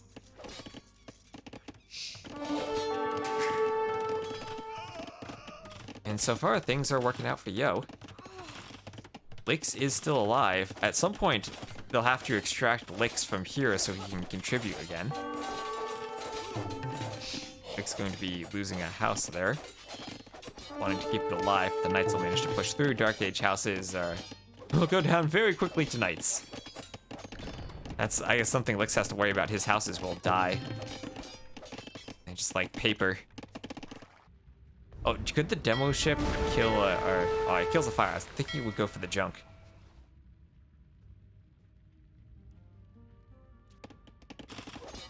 Anyway, Yo's still with the camels defending on land. Dogel doesn't really have an advantage. This wood line, TC annoying the wood line will at least be annoying, but I don't know what Lix does from here. He's getting close to that feudal age amount he needs in food, and he does have a lot of wood and gold. Remember that those junks are trading with the enemy docks and collecting gold as we go along. So if Lix's junk had been alive, it would have been collecting gold for quite a while. Looks like Brazil is finally starting to take an advantage on the water. I don't see Lix's junk anymore. That might have been killed off. As Miguel will lose his junk, and Dogel's junk is under attack. And now all the junk is exposed. As we have another creative set of house walls here from Lix. Oh, he's trying to trap some vills from Dogel and manages to succeed. And he'll run that vill away. And tries to wall like the Viper. And gets it. Saves the vill. And this will be 3 more dead vills from Dogel. Lix continuing to be annoying. But now Miguel has recovered, is up to the castle age. Still down in score. But up in TCs as he's adding in another TC right here by Dogel's. The teammate TC covering fire will deal with any camels that try to run under there. And castle from Dogel, so he'll add in the castle, and he will be castle dropping Lix's TC. You see the castle will reach that at the edge of its range, and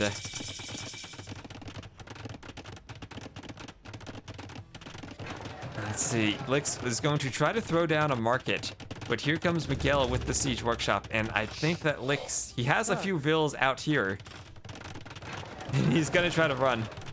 Miguel is walling him in. And, well, now it's his turn to be trapped. He's deleting the market. He got up to feudal, but that's all he's gonna get. As Dogel, ooh, he's trying to make a break for the outside. Dogel's gonna wall him in. He'll need to delete the houses. And there he goes. That mining camp could still be deleted. Stone wall, and he is free. The villagers are out. This is where, if they won the border, we could see like a transport ship go down here to pick up the vills.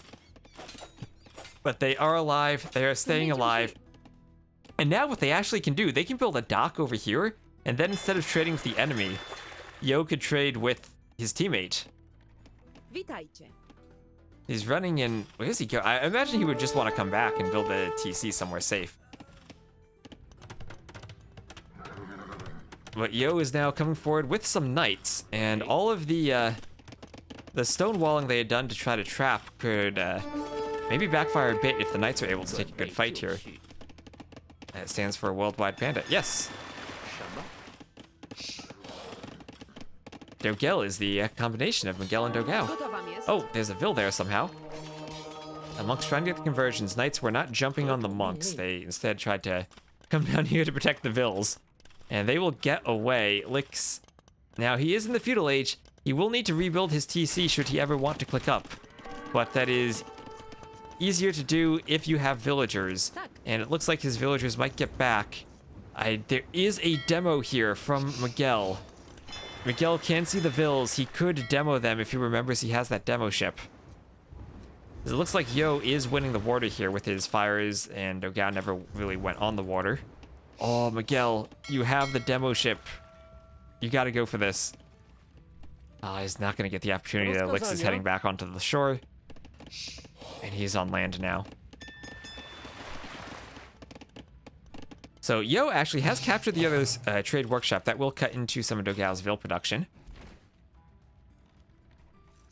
Hello there, weirdo sheep. As this bear will get involved on the knights.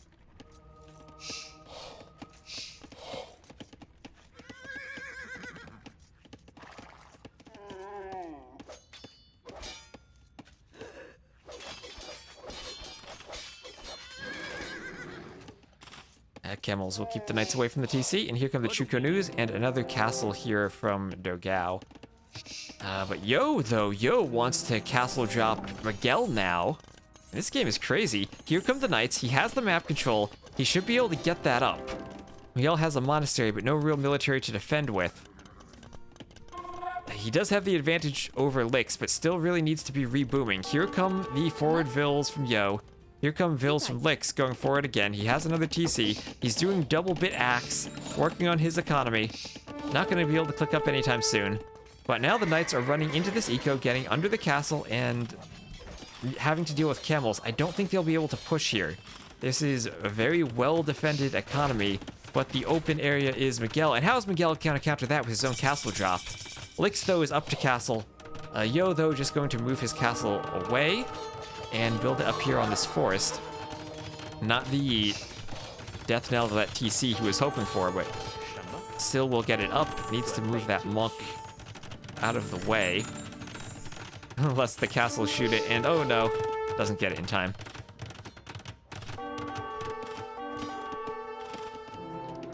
Let's see, castle will be shooting at that house. And a few more knights just running around should be cleaned up soon, as now it is Miguel who has captured the trade workshop, and he will be using it to reboom. Part of me thinks while Lix was doing all that douching, maybe the team should have given him the trade workshop so he could have continued training Vils while he didn't have a TC. But giving it to Yo is probably the better option anyway. As Yo has won the water, destroyed the TC.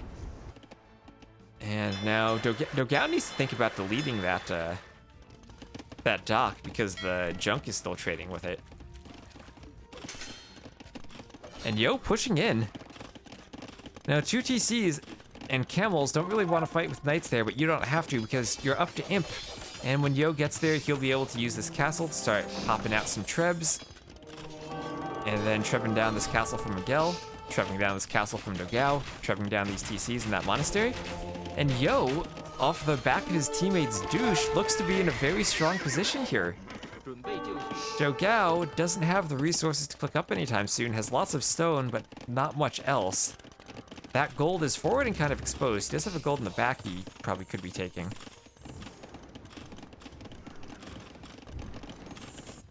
But here comes another castle from Yo. As he gets up, we gotta keep an eye on his wood and his gold, because he's gonna want to be pumping out those trebs as fast as he can. There's a stable from Dogel. Villas decides he wants to finish those walls. And the spear gets under the TC.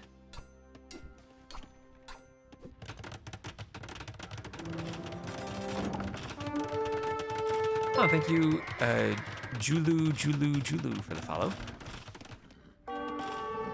And the knights are now running in. Back here, this is an exposed TC. No camels nearby, no castles to protect it. Camels, Chuko News, and monks kind of far away. But we'll now have Dogel building up a castle there. And actually going for the gates. So if he gets this up, this could be a nice trap Miguel needs to finish the wall here, maybe. Nope, Dogel gets there. And now the knights from Yo are trapped, forced to fight the camels under the TC fire with the True Canoes from behind. Dogel loses a couple of vills, but should clean this army. And that'll be a nice cleanup for him. But now, at this moment, Yo is up to the Imperial Age. He's adding in a third castle, and there's conscription along with a treb. And we all know, as Zero Empires used to say, once the trebs are popping, the castles are dropping. When Miguel realizes that, he's gonna call the GG. And Yo and Lix even up the series at 1-1, using the strength of the pull, Vilfight, and douche. Very well played there from Lix. Well boomed behind that from Yo, able to take the warder 1v2. Lix, even added in the fish traps. Oh, this is one of those docks that you can surround because it's on the ice. You can surround it on all 4 sides with fish traps. Oh yeah, this is a beautiful dock right here. If only the game had gone on longer so he could have built more fish traps. And, oh, he was doing it over here too. Yeah, fish traps and the Folvark out there on the water. Normal game indeed. Let's have any stats we want to see. Military. 18 kills, and he got them when they counted early on. Lots of trade profit from those junks. Getting in some gold with your junk. Always a great use of it. And Yo getting to imp. Only 5 minutes after Lix gets castle. Lix with a good old 24-minute and 42-second feudal time. And Yo with the large boom. Got that trade workshop first, pumped out some vills from it. I'm sure that helped him. And we are tied. And this is a best of 5. So we'll have at least 2 more games.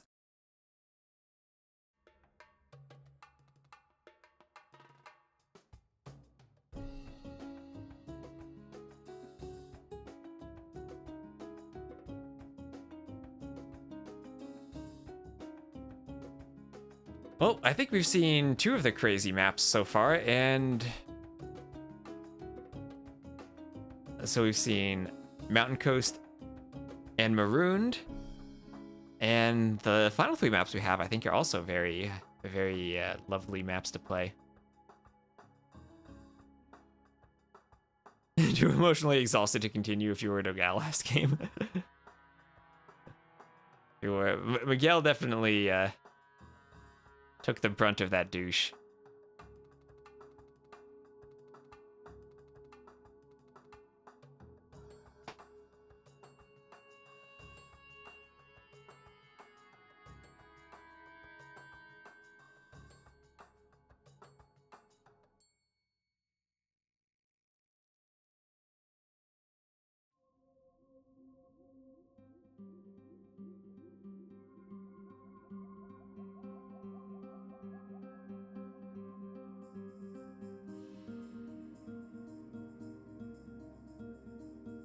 It looks like they're in the lobbies.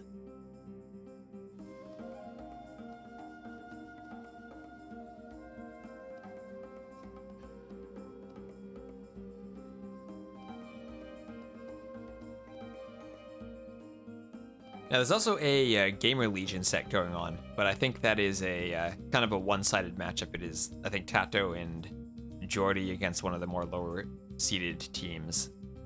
So I'm going to stick here with this, I think is a pretty competitive matchup. Good old China-Brazil. The Nations Cup clash of teams.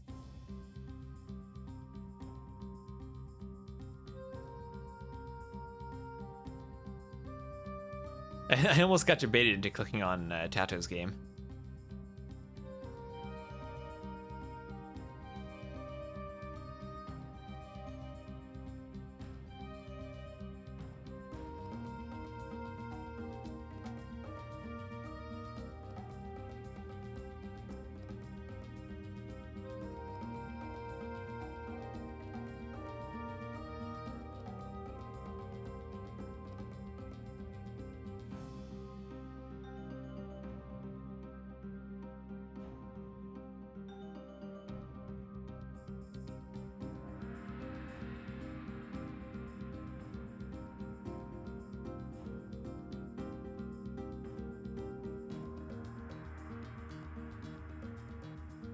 Well, I was wondering why polls last game, and I think my questions got answered.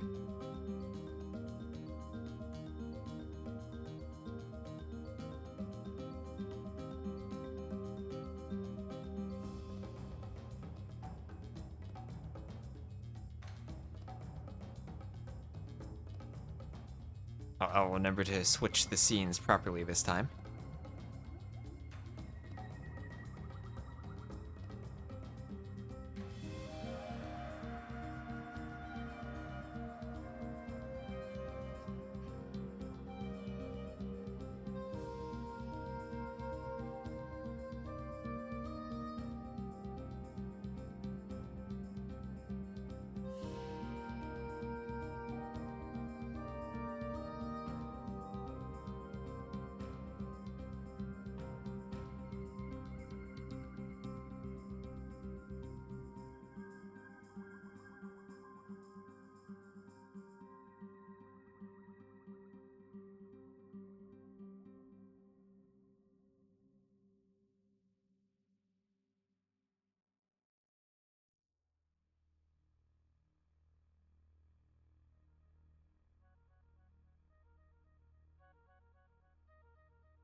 Alright, looks like we are getting started here, and we should have another fun map here.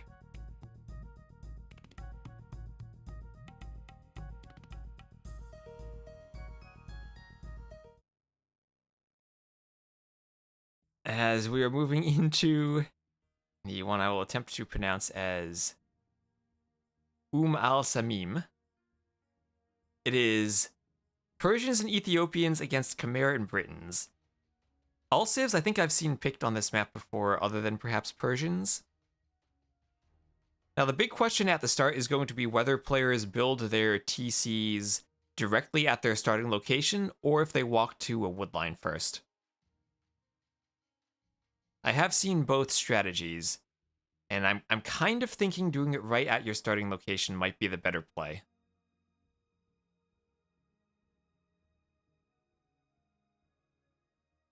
But then again, I haven't seen too many games on this map.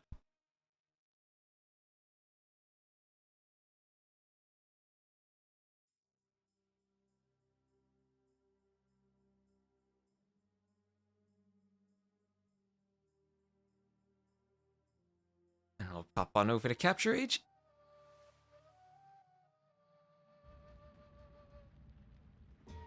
And welcome to Game 3, as Yo immediately goes for putting the TC down at the starting spot. Same thing with Miguel, same thing with Dogel. But Lix is going to be searching for a gold mine for his TC, actually. Okay, so Lix took about 20 seconds to put down that TC, whereas everyone else put it down right away. So so Lix will be maybe about half a Vil behind everyone else.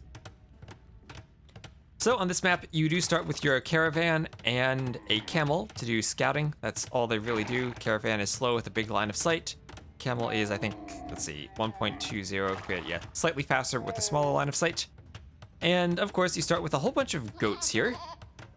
And the map is very deceptive, and it looks like it is completely barren and has absolutely no wood on it. But over here, oh no, yeah. Lix has discovered the Gaia units at the edge of the map are hostile and hungry for camels, as he'll run away from them. But these little piles of wood, each of these has 100,000 wood. And throughout the entire map, there are about 48 of these. And I think this map typically... Let's see if I'm actually selecting all of them. Yeah, 48. So I think that is more wood than an equivalently sized map of Forest Nothing would have. So, not really at risk of getting into a Ruben Andres situation despite the barrenness of the map's appearance. Your caravans can, of course, push in these ibexes. And then on the outsides of the map, we have relics that are guarded by the Gaia player. As we saw earlier, they will attack any player units that get close to them. And we'll have 6 relics here with these. I can click the guy. Oh, capture edge. Click him, click him, click him. There you go. The Cavalry Raider, the Melee Cavalry Raider, the Raider, and the Archer Raider defending the relics. It's a little sparkly glow underneath the little noose there. I don't know how that relic was made, but something was sacrificed for the relic.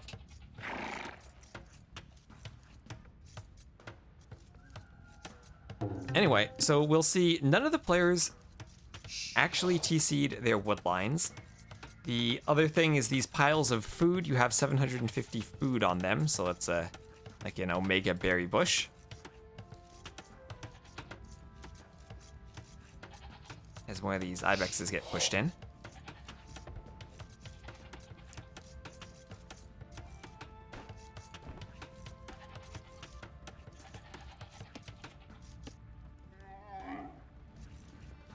And the risky thing here is that you can try to wall this map, but not really the type of map you want to be walling. There's a pause, and I don't see any chat. Oh, it's paused by Miguel. Hopefully they unpause correctly so we don't drop from the game. I wonder if Cumans would be any good here. You could get like your starting TC on wood and your other one on gold. But then if you go for 2 TCs, I feel like your teammate just gets double teamed super hard. And there we go. The extra HP on Palisades bonus, this might be the least useful map for it.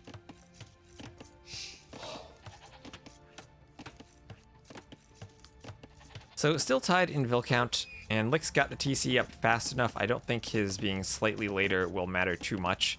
We see they'll occasionally be 1 Vil behind as the game struggles to catch up after that pause. I have a house here going up for Licks.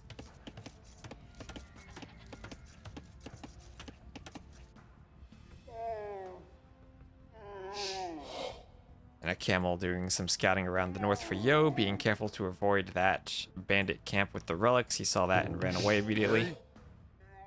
Might have lost some HP on the scout there. And what is this? We see Licks trying to be annoying with his caravan and stop Dogel from pushing in the ibex. And he's going to bring in the camel too. Dogel's just trying to get that thing in. And it looks like he finally will, as long as it's inside the TC range. There we go. Licks just wants to be annoying. Lick's doing more Licks things this game. We see some Xing there. Yo pointing out the TC of Miguel. And Miguel moving out to that wood. As it has 99.9k left on that pile. Capture Age actually handles that.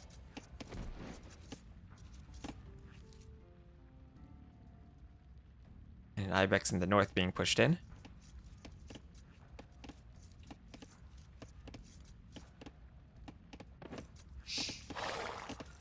As the caravan from Lick's still scouting around Dogel's base.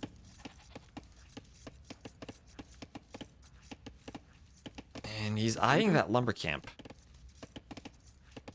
Loom now for Dogel, and he will be our first player up. As the Britons, he's been gathering more quickly from all of those goats. And the Khmer, the ability to garrison in houses on this map is very nice. And I have seen Khmer picked quite a few times. As is the ability just to plop down your farms wherever you want them. How many vills can you put on the wood line to still be efficient? I think Miguel, he's 1 tile off. I would have put the lumber camp 1 tile over. Then you could do, I think, 2 and 2, like on the inside, and 1 on the outsides. And And then you can go to the other side, so maybe get 2 and 2 and 1 and 1 on the outside again. So that'd be like 2, 2, 2, 2, 2, 2, 2 times 6, so like 12 maybe. That might be overdoing it a bit. Ow. Yeah, like Licks, he is the good lumber camp, although can't get one on the other side because of the house. And maybe there's room. Anyway, so Ethiopians and Persians on the other side. So clearly, each team with a scout save and an archer save. Ethiopians, Britons. Ethiopians will fire faster. Britons will have a longer range. And then Persians, Chimera. Persians have the options to go for camels. We have the options to go for elephants. And Yo will be doing a small wall around that wood line to keep it safe. Notice how Yo and Licks both put their houses kind of in locations near the wood line where they could wall it in. Although it's probably more effective for Yo to go for the small wall than for Licks, since Licks will be fighting against the archer player. Miguel just Chimera things, houses as kind of a wall. Even on this map, you use your buildings as a wall, and stable goes up forward. You see range going up to Dogel. Part of me has to wonder if men-at-arms could have been effective here, and range just now coming up for Licks, but Dogel has the speed advantage. That getting the TC slightly faster and having that Britain's Dark Age will let him start getting those archers out. I don't see a blacksmith yet. 3 on gold, so he's gonna make the archers and then go forward. No starting scout means that you're not gonna be able to pick off archers as they go forward. Does someone know what diplomacy game means? That's normally when you you can change allies, where a normal team game, the teams are fixed.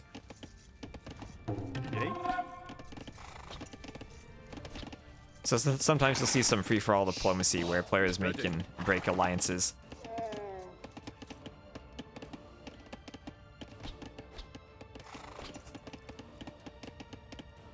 Now, Lick's just trying to scout those archers as they come forward. He does have his own range out now, but won't have the numbers. We'll need to amass a couple archers before taking a fight, but shouldn't be a problem. See Miguel coming over to double. They're going to be doubling Licks, who has 2 ranges. Remember, the Britons do produce faster from their ranges, and he can use that TC to take good fights. Will be forced off of the wood, though. And this is one of those situations where I was thinking maybe you want to find the wood to put your TC on it. You will have a safe gold. And I think Miguel and Dogel are going to have to be very careful that they'll have to dance outside of the TC fire. And the caravan, even from Licks, trying to block the archers so the scouts can get better hits on it. That's a nice little touch there. Yeah, caravan combat action. And so we got a few picks, but I think they've now stabilized. We'll just need to find another wood line for Licks somewhere. And actually, that's his only pile of wood. Normally, you might have like 2 or so of those around your base, but that is the only pile of wood he'll have access to. Is Dogel's bringing his caravan forward. Wants to get that involved in the action.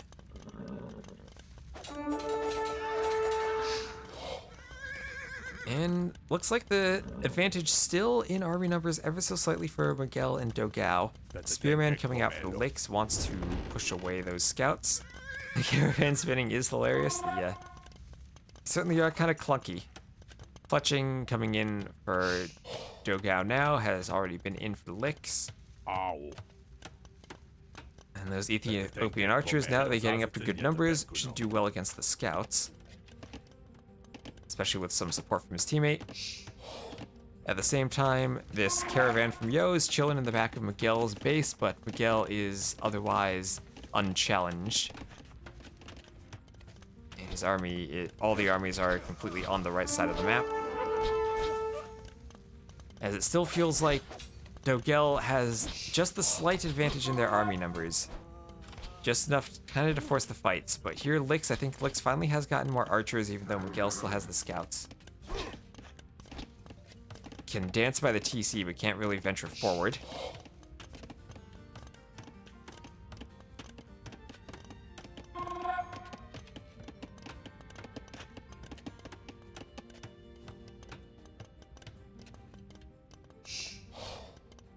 And they'll be Xing again. 32 gigabytes of RAM, oh boy, that is so Capture Age can load stuff into memory. And now, Dogel, nice usage of the archers there, getting a few scouts, and will now turn and try to fight here. This is where the Ethiopians having the faster firing archers can be an advantage, but that's a lot of scouts there for Miguel. The Dogel wants to be focusing the archers, runs slightly too close to the TC. And the scouts can run around and pick vills while Lix has to micro the archers. Running low on 32 gigabytes of RAM. I'll have to check how much RAM we're actually using to get to a down spot. Anyway, finally another engagement. Most of, or all of Yo's scouts get cleaned. He still has one more left, and that's gonna mean they have to stay completely under this TC. Ready.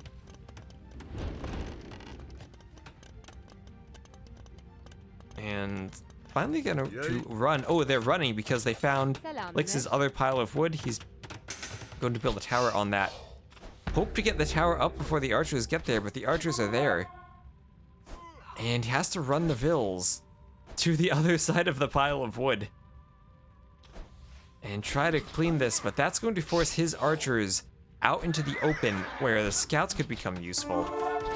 He does have enough archers there to clean this up, and I think he will get the tower. So other than having towered, or needing to have towered that a bit earlier, nicely done there from Lix to recover.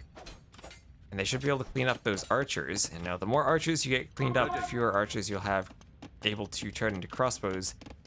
All players full on feudal, 3 ranges here from Lix. But market from Dogel, still on 2 ranges. Those Britain ranges do produce faster, so you don't need the 3rd as early as other civs. Miguel just going to be scouting around the outside, avoiding that spear. Good job walling there from Yo. No archers added in along with these scouts, so the small walls will still be fairly effective for the time. Spears against this many scouts can't really fight by themselves.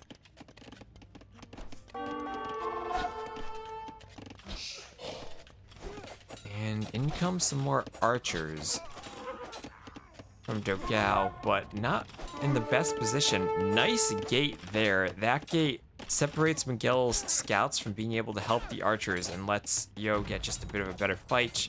A few of those archers on lower on HP. We'll see how many he can pick off before the scouts come in. Yeah, that is most definitely an overcommitment, as the archers are going to be cleaned and these scouts can run away. Miguel isn't microing, and he's not microing because Lix has come forward. After taking all that damage, he's kept his archers alive. Dogel lost his archers, and now it's a 32-20 lead. And look at that, the caravan being involved, but the Khmer hopping in the houses. Dogel needed to hop in that house too. You can actually hop inside of your Khmer allies' houses if you want to. And now, this is where, if you were any civ but Khmer, you would be dead here. And still, a few vills going down from Miguel. Needs to be aware of garrisoning them. But here come a lot of scouts. That is 16 scouts against 16 archers. The scouts should win that fight. They have bloodlines and armor and attack. Archers are fully upgraded as well, but here we will see DE pathfinding in action. Can the scouts surround and kill the archers? Miguel needs to himself run the scouts past them as Lix continues to turn. And finally they get the surround. And this should be cleaned, but while it's going on, both Miguel and Dogel up to the castle age. And Miguel's scouts are just gonna fight the Gaia units. I'll fight Lix, will fight you too. At the same time, Yo is coming in, but remember, those two armies were kind of separated. Had they been together, had the scouts been there to protect the archers, then they might be okay. Oh, and thank you, Felix, for the follow. The vills just keep hopping in the houses. They're not gonna die if they stay inside.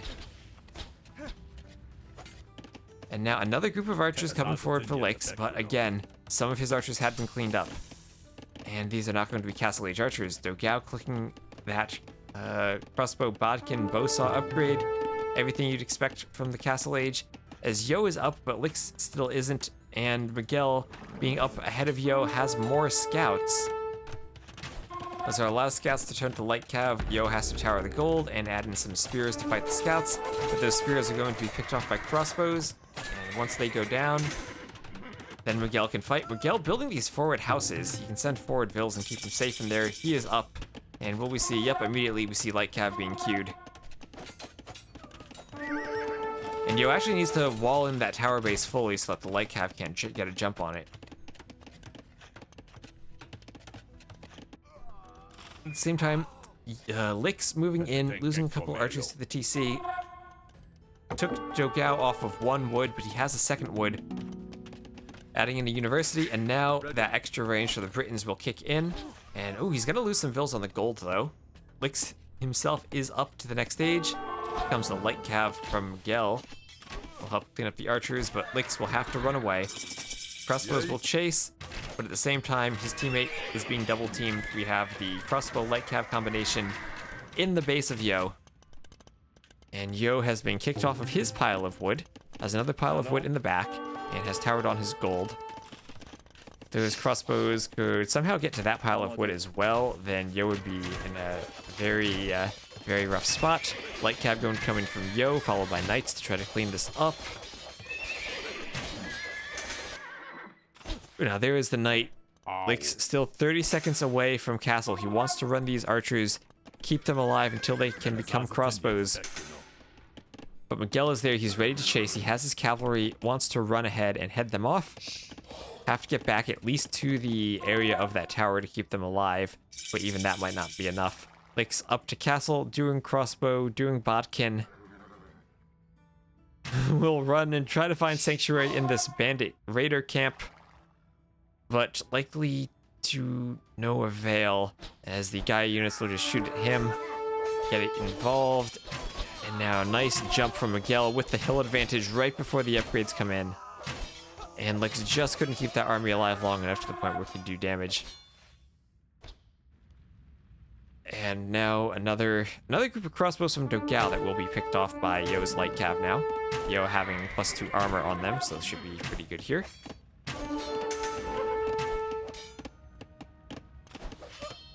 And it looks like they'll all get picked off. Or maybe not, because Miguel's actually coming in and will force Lix away from his gold. And Dogel has another group of crossbows he's trying to join up here. Lix has quite a few crossbows. Meanwhile, on the other side, looks like we had a bit of an army trade here, is both green and red. Miguel and Yo kill some of each other's knights. Or at least some of each other's cavalry.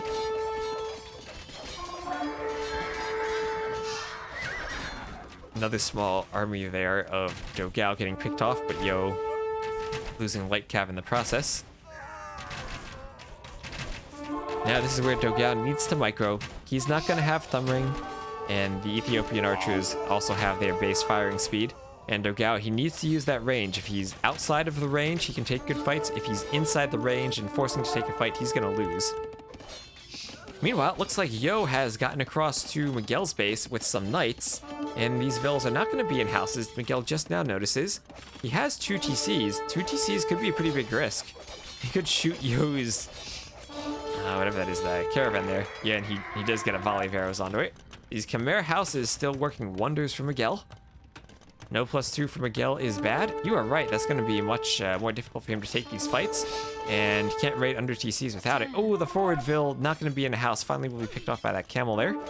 We see the X of Lix telling his teammate, this is how teammates work together, that the archers are heading to you. Be careful. The Vils aren't going to heed that message, but perhaps the army will as the knights are coming. But too many crossbows for the knights to engage with. They have to get back. We see ballistics for both of our players. There's a good. If all 8 of those knights get together, all 9 of them, then maybe they can take a fight here with the crossbows chasing. They'll get some hits on the hill there. A few knights from Miguel coming in, and this actually will not be a fight that WWP has the army numbers to take just yet. A few camels there, but their crossbow number is 18 to 24. Crossbows are such an important unit to have in this composition.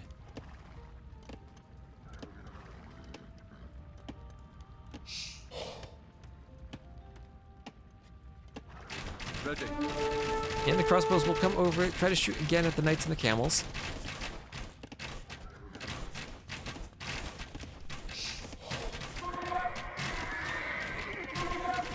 We see the dance of the knights from Yo, but Dogel looks like he just continues having the more crossbow numbers. Lick's still on 1 TC, whereas, well, both Yo and Lick's on 1 TC. Both Dogel and Miguel on the other side have added in their second.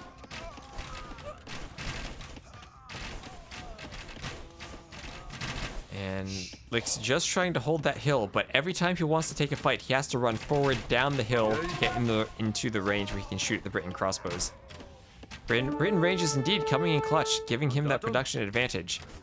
One of the best team game bonuses there is. And now, Yo going to get back at Miguel, get underneath that TC. There's no Vils nearby for the Vils to hide in. Some of them will go down. And these knights can then just continue to run away. Miguel will give chase, but he also needs to catch them in order to fight them. Let's see. Trying to push in on Yo. Only one army here. No supporting crossbows from Miguel.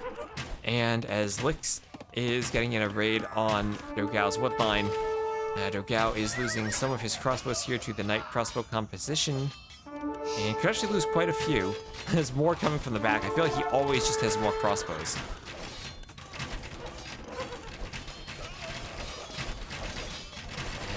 Now this might be a bit of an overextension though, as Lix needs the knights to keep his crossbows alive. And they'll get back. We see how even on this map, players try to wall. Look at those houses from Dogel building as big of a wall as he can. This fight's still going on down here, and a bit of a stalemate. As well, WWP slightly ahead in army, Dogel slightly ahead in Vils. But these knights, they're just being annoying in the back of Miguel's base. Continuing to find places to run around and hit units.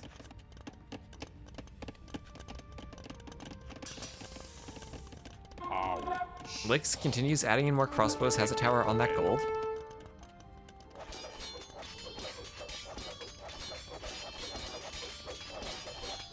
Now with knights, you actually can start battering down on those Khmer houses. They're not invincible like they are to feudal archers. But you probably don't want to do that at the expense of losing the knights. As at the front, Miguel also continuing to push in on Yo. Dogel will imp far before Lix. Here is Thumbring though for Lix. That's Ethiopians with Thumbring. He needs to find some way to force a fight. Dogel up to imp. As you say, he will imp well before Lix. If he can get those Arbalest upgrades in, then he can really push the other team. And that probably will be what we see from this game. Oh, John Slow, thank you for the raid. I think you just raided me on the most non-arena map we can possibly have. As we see, Dogel still trying somewhat to turn it into an arena with houses. But thank you for the raid. As the crossbow is trying to reach that safety of, or the relative safety of that tower and their reinforcements. Every one of these little piles of wood has 100,000 wood. So this map actually has more wood than forest nothing, despite being almost completely barren. So it looks like Dogel will be forced back as Lix brings in his reinforcements. Here comes Yo, and they might look to push 2v1 on this side for the moment. Miguel has one knight here, but no other army to speak of. Dogel is so close to imp, but his team's military count is dropping 73 to 35. What good is imp if you don't have arbalests? And on the other side, we see the knights from Yo continuing all game. They have been in this economy. Thank you, Jacob, for gifting us up to another Jacob. Thank you very much. As we see X's all over the place, we see this TC now from Dogel is idled as the Knights of Yo come in. The Knights of Yo are killing all of Dogel's Vils, and that imp might have been too greedy for Dogel, as his team down to 15 military. Where are the Arbalests? Where is the army he would need to fight those knights? Jacobs unite. As Dogel's up to imp. The scores are still very close, but Yo in a pretty good carrying position here if he can keep pumping that cavalry as the Persians. They're sitting right under Miguel's TC with crossbows even.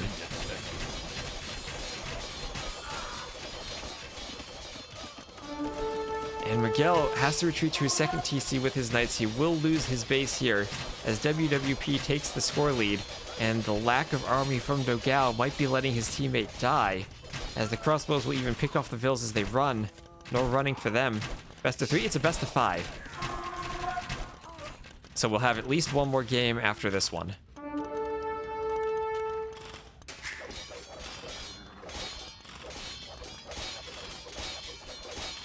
And that TC is going to go down, and Miguel, he doesn't even have anywhere to run his villagers to. Lix is Xing, he knows they want to go for the kill. They know Dogel isn't going to win this 2v1. But the vills all go down. Miguel down to 19 villagers, he's running again, but the crossbows are there to pick them off. And he's just going to try to run. He might escape with one low HP villager, and that's it. Now here are the arbs from Dogel. Can he get a fight to clean these armies? Still no imps from WWP, but they're still winning this fight against Miguel. Finally, the arbs will come and push that away. The arbs do have, I guess, all upgrades aside from chemistry. Ready. And perhaps Yeoman. Got 5+5 range. But, while Dogel sent his army over there, Lix found his backup TC and is raiding it. His wall did not extend far enough. Are the white dots at the minimap relics? The white dots at the edge are relics guarded by Gaia military units. So, they attack any player units that run near them. Miguel down to 8 vills indeed. I don't even know where they are. They're probably just in houses somewhere. Oh, there they are. Even the houses can't keep his vills safe. Well, I guess the good thing is, as Chimera, he can just rebuild anywhere he wants and put the farms down. Finally, we see coinage and chemistry coming in. Dogel in Imp will be able to sling his teammate back into the game.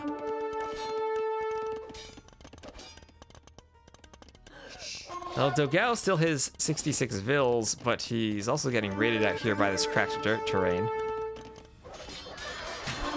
He knows that his Arbalists really can't be killed by Castle Age units now that they'll have all their upgrades. But that one moment where he went Imp and didn't have the army to protect Miguel, I think lost them the game. Scores are still very close, but that's... Miguel is very far behind Lix and won't really be able to contribute anything to the game anytime soon. Never want to doubt Chimera farmers, but when you only have 8 of them, that's not much food. Does he have a market to buy? He has a teammate who can sling him stone. And I think he does still have a market. But now even the Arbalest, there's enough knights here from Yo that they can dive the TC, get in on the Arbalest. And that's a TC with 5+4 attack. That could really shoot down the knights. There's just so many of them.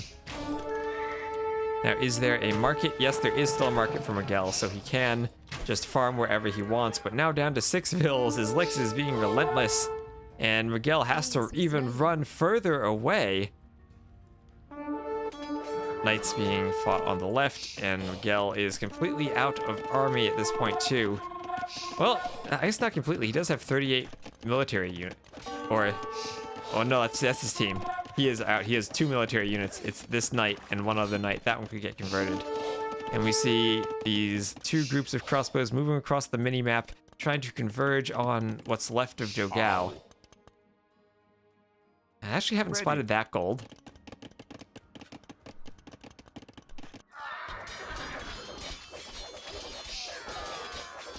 There is Wheelbarrow. Wheelbarrow just now coming in for Lix. It's rather late. Miguel. No, Miguel! He could have used Wheelbarrow and Handcart just so his vills could have run further away. They increase vill speed. Well, he's going to rebuild his TC, try to secure that area. They know they've been doing a lot of damage throughout the game. Dogel does have a huge score lead. Using those arbs, still keeping their enemies stuck in castle. Dogel is just being raided left and right throughout his eco. Those crossbows. Ooh, the crossbows getting into a fight with the Gaia raiders. Dogel has made friends with the bandits, and they are protecting his TC from the crossbows. A few of them went down to the TC too, but they will find a nice spot right outside that circle. Capture Age now shows the circles and stand there just to pick off fills. Dogel will have to garrison, and they'll have to just stand ground right out there. Knights from Yo kind of attacking houses there, not doing much. If only there were a Saracen's team bonus for those arbs to shred buildings.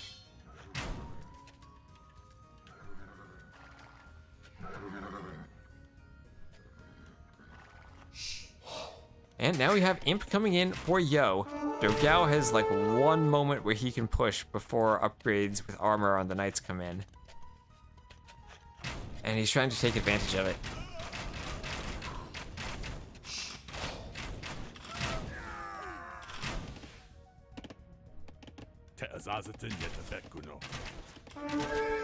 Oh, Miguel, your last two Knights, don't lose them like that.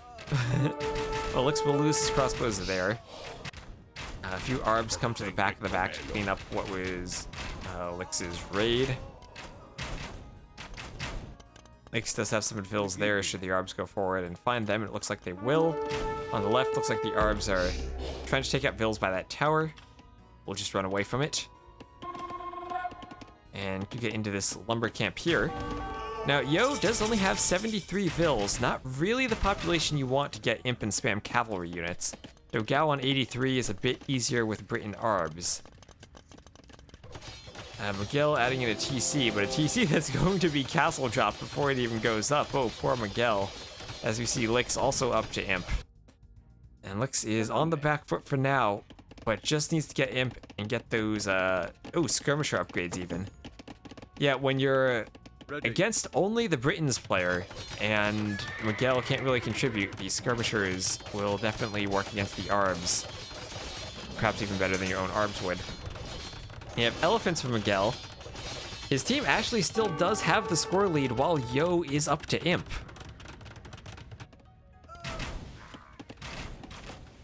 Let's see, another small group of crossbows for Lix trying to disrupt something from Dogel. They're going to head back into this farming eco over here. Heading for that gold would be a good idea, but I don't think he can quite see that. And we now see Yo being a good teammate, Xing saying, hey Lix, there's a bunch of arbalests that are gonna head to you. There's 30 of them, be prepared.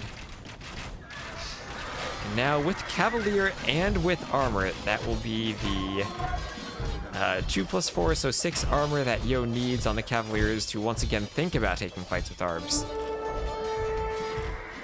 Definitely would prefer the HP of Paladin, but with the Persians at least he can get the extra +2 attack against archers.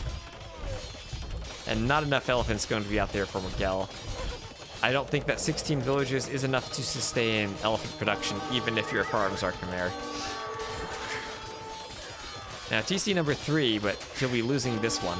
Be back down to 2 very shortly. Now Lix is up to imp, and the scores have flipped again.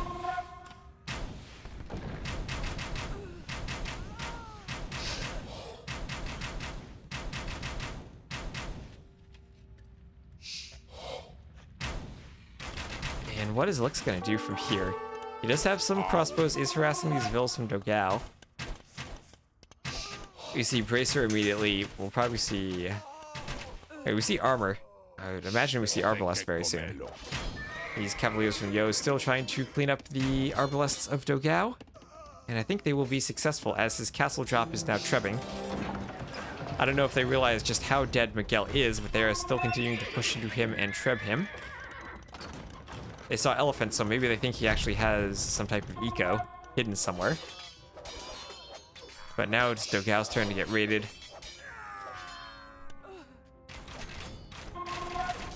Few arbs to defend, but he's already losing the vills.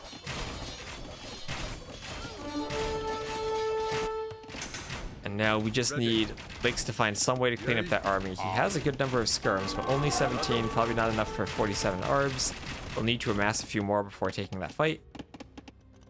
The Cavalier, though, are coming in to try to double up on Dogel. 2 TCs with the range mod there.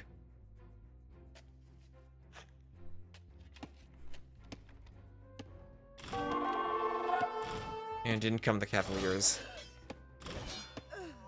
Those vills don't fit inside the TC. They'll be taken out. Arbs back to defend, but they can't be in all the places at once. Another forward castle. Yo, really wanting to finish off Miguel.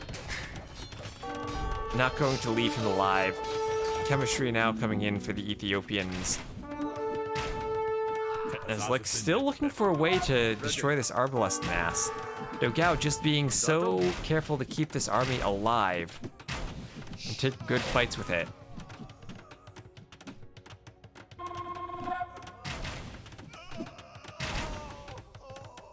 He wants to have a very efficient KD ratio.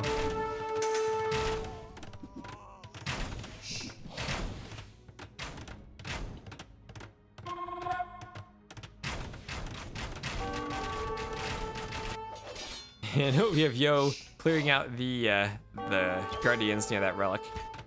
Dogel going for a castle into TC, still trying to keep these resources under his control. Like, the problem is he just doesn't have a teammate.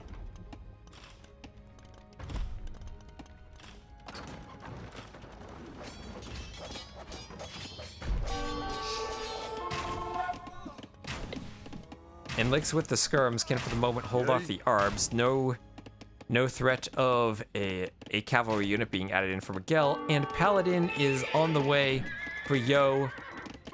Kind of risky putting it in the weak stable, but he's not being attacked, so maybe that's okay. Now another TC from Miguel being trebbed. He's just had to keep retreating to build different TCs.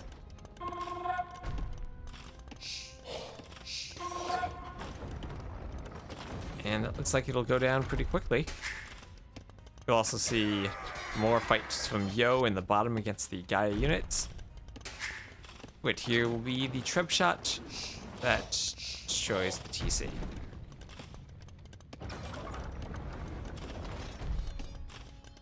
Going for the monastery too.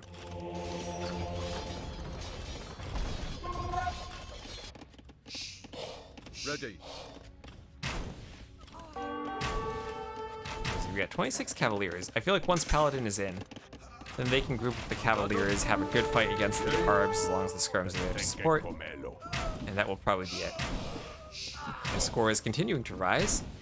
Just now getting handcart is Lix. Dogel trying to group up his army mass, but still doesn't want to be fighting skirms with that.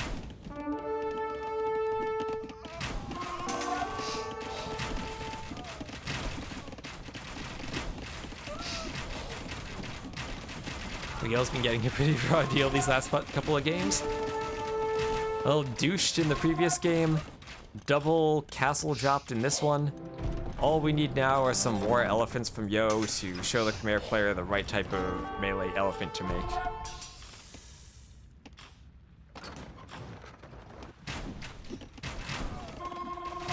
Now here come the Paladins. Arbs will try to get into a narrow choke point, but there is the GG from Miguel as they see the Paladins. And Yo's team will come back from that game 1 loss when they didn't seem to know how to play the map to take a 2-1 lead. And this is a best of 5, so Miguel and Dogel will need to win both of their next games to advance. We'll check out the stats real quick. You see the military time there. And I guess the thing to look at is while Dogel, he had a great military there, and he clicked up to imp 3 minutes before that. Where is 38 on the timeline? Like right about here. After losing a lot of army, looks like he clicked imp. Whereas we just saw more military being made from Lix. And that gave the other team the chance to pummel Miguel, destroy his economy. You see how his economy just levels out in terms of resources collected. So, very, very fun map. And well played there from WWP. I'll swap back over and get into game 4. So I'll be back in just a moment.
Fix the typo on my scoreboard there.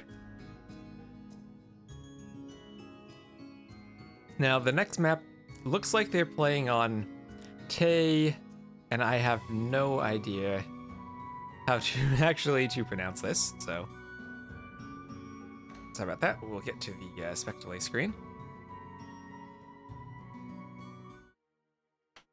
But it is on Te Waipaunamu. Te Waipaunamu.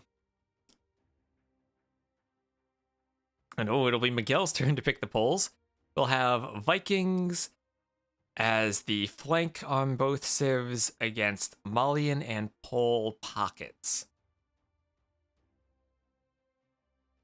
Malians are interesting. I don't know what they're planning with them. Same with Poles. We'll see.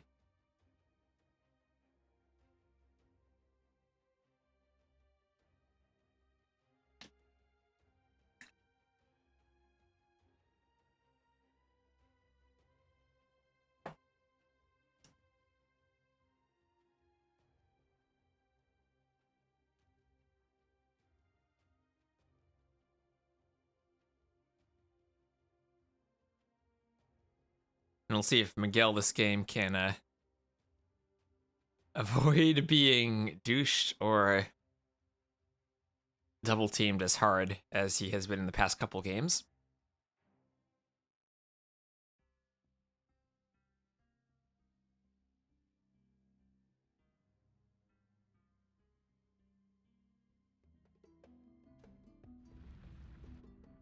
Now, you do have a really good fish boom on this map.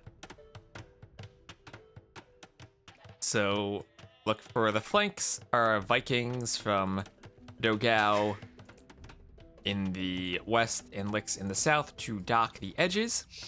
And then you have a U shape where the pockets will have very safe fish unless they're flanked Titanics on the border and lets the other player run galleys into their fish. So we will be seeing fish booms on this map. Malians, well, I guess they can get the dock up earlier since their buildings are a bit less wood. They should have a good fish boom. Poles, I'm not really sure. I don't think they really have a fishing bonus. But Viking flank to galley fight on the water makes sense. This is a map where you might even see Japanese or Italian or Burgundian pockets for fish booming potential.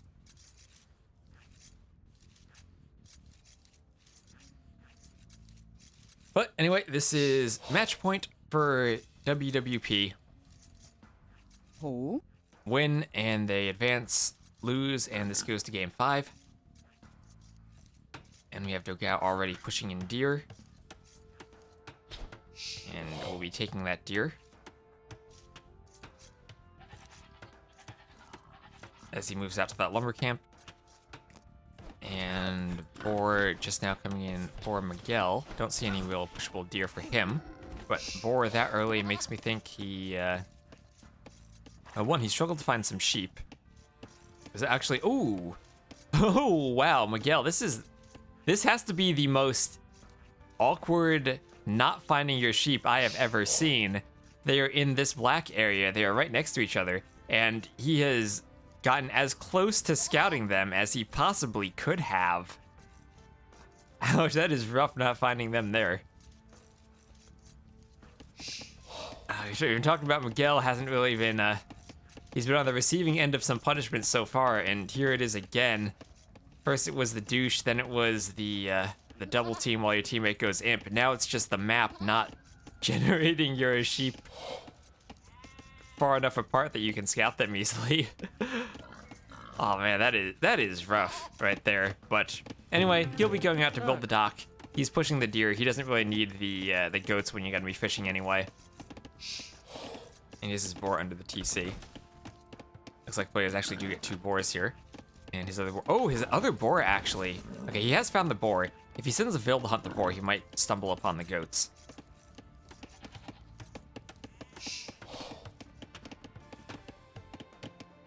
But anyway, dock going up to the west for Dogel.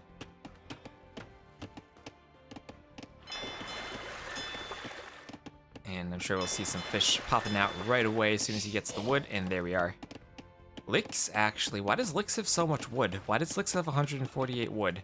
Is Lix not gonna dock and instead do Lix things? Lix as the Vikings might just be a huge debate. He is lured in both of his boar, he's pushing his deer, and I don't see a dock. What is Lix planning? 172 wood. You definitely could have docked by now if you wanted to dock. There is the loom. The early loom from Lix. Has a Vil queued after the loom, but he is clearly going to go forward somewhere. Is he going to try to sneak a Vil down one of these passages and then dock over here? That would be insane if he does. Now, he's gotten the walls up already. Oh, you can still see the circles in the unscattered vision. Can I see the... Oh, yeah, I can see the other TC, too. That's eerie. I don't know if you should be able to see that, but we can see it. Now, if he gets his walls up fast enough, I don't think he will, but I think the ideal would be he walls enough so that the scout of Dogel can't just come in and see that he hasn't docked. Because that's what the scout should be doing. The scout wants to find the dock location so that Dogel knows where to send his galleys. But if Dogel scouts and sees that there isn't a dock, then he's going to know something's worried. Or then he's going to be worried that something's up. And here he comes right around the edge of the coast, looking for the dock. He's like, oh, okay, no dock over here. Must have docked on the other side. Been a bit safer. And as he's coming around, it's like, okay, still haven't found the dock yet. Nothing abnormal so far. He's going to get to this wood line. It's going to be, penguin, no dock. Where's that dock at? And, he's going to get past the wood line and realize Lix has gone for the Vikings and hasn't actually docked. And that's because these two Vils are coming forward. And Dogel, he is Xing there. And they're saying, yep, we have... This is the edge of the land, and we have not found a dock from Lix. What is being attacked? Oh, there is Lix's scout there, trying to get to that Vil on the fish, but Lix is up to the feudal age super fast. So fast that they know he's not going galleys immediately on his side, but he's going to double dock the opposite side of the map. And now, think about this. The map is laid out such that Yo's fish, even if his teammate isn't on the water to protect them, those fish are so far away that Dogel will never get there. I know Tato had once talked about doing this on Migration with the Dark Age transport, that you transport to the middle and dock the opposite side. But here, immediately 2 galleys for Lix, and if Miguel doesn't make any navy, that'll be 5 dead fishing ships immediately for Miguel, and then he can swing back and deal with Dogel. Because where is Dogel sending his galleys? 1 galley, 2 galley. Can I see the galley points on the map in Capture Age? I don't think I can.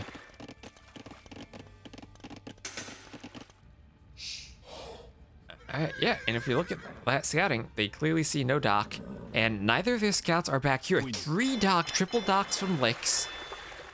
Oh, Lix doing Lix things. And he will fully wall himself in. As long as he gets that up, he should be okay. Dogel has gone to fully wall himself in. But where is Dogel sending his galleys? He can't really send them forward. He is sending them forward. And while he's sending them forward, Miguel is Xing, saying there's a hole in the wall that just got plugged by the market. But now here come the fish from Miguel, going to go down to the galleys of Lix. So great play here from Lix so far, not being scouted. And now, while Miguel's fish are going down, Yo's fish are completely safe.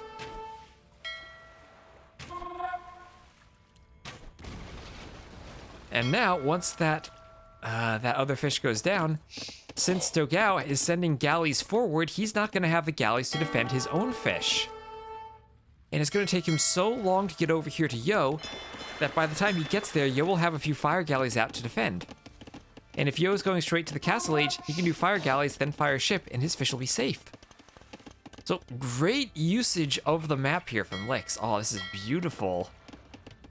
Even a Vil there that can start being arrowed down. Oh, a little penguin trapped on the island all by itself.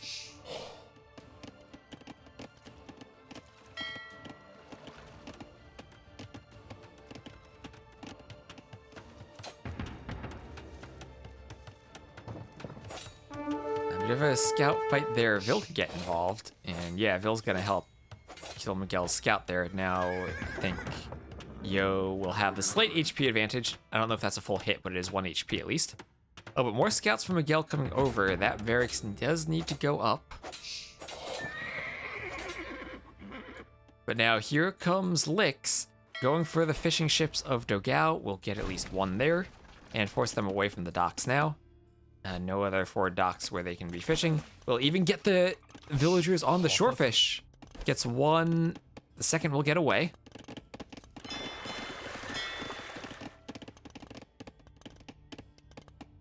Vikings, yeah. I do have to wonder what Dogel was thinking when he saw that there were no docks here.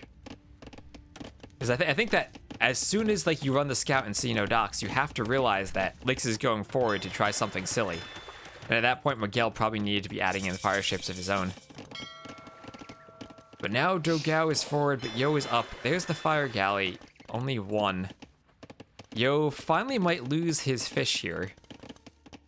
But he's had them for much longer than Miguel has had. So this is the downside to that type of play, is that your counterpart can run forward and kill all of your pocket's fish.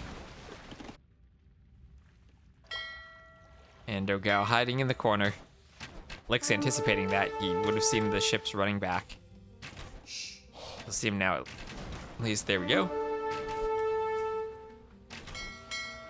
He'll clean up Dogel's navy. And the rest of the Dogel fishing ships. So no one will be fishing right now. And Miguel is up, but will be up far behind Yo, who already has the workshop and monastery up to push with monks and mangonels. These are full stone walls now from Miguel, as the knight from Yo already coming out from the stable at home. This is going to be the Mullions going for a good old Castle Age monk and siege push, along with knights, kind of Huang-like against Miguel, who I'd like to see a bit of Huang there, perhaps. But this is,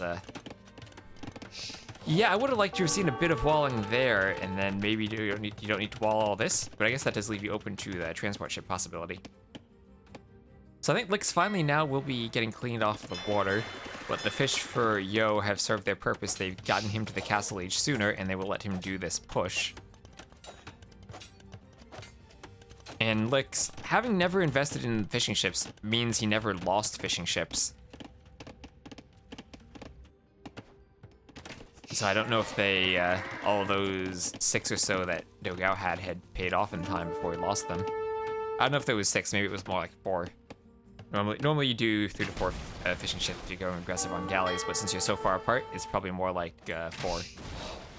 But being far apart gives you the opportunity to put in more. Alright, Lix still microing on the water. Still managing to do okay as bloodlines from that stable, and Yo wants to push in.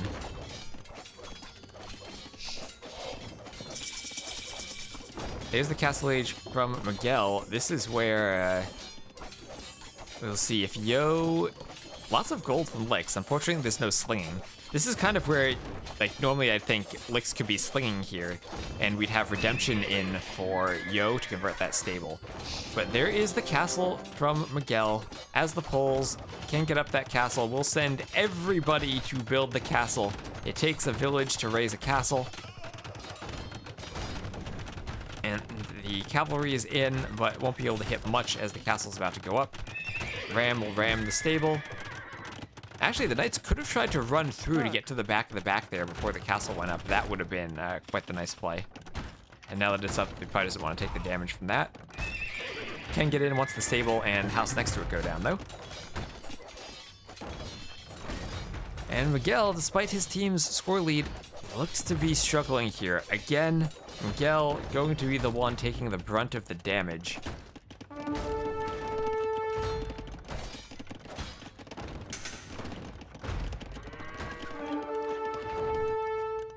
We'll have one scout from Miguel slowly working its way into Lix's base, but no real land pressure down there. And at the same time, we have a stable here from Lix. He's up to the castle age, and he's going to be going for knights. He's going to be pressuring Dogel. Now, he doesn't really need to win the battle against Dogel so much as he just needs to stop Dogel from helping Miguel and hope that Yo can continue the push. Oh, we'll see how aggressive he tries to get.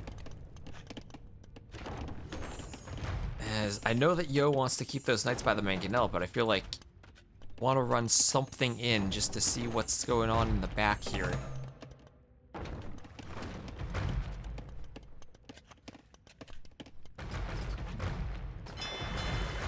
As Dogel has now taken the water. Could look to add more fish back in. Actually does have a fish and a transport ship in there. I wonder where he's thinking of transporting. Lix wisely has walled off the water, aside from by his woodline where he has overchopped. So we'll need to be careful about that should a transport come in. But Miguel stuck on 1 TC, whereas our Chinese team here at WWP putting TCs all up throughout the middle, taking the resources in these middle passages.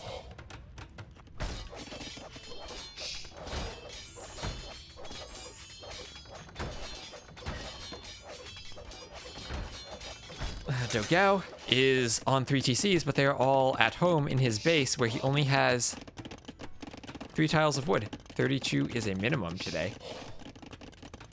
A minimum for what?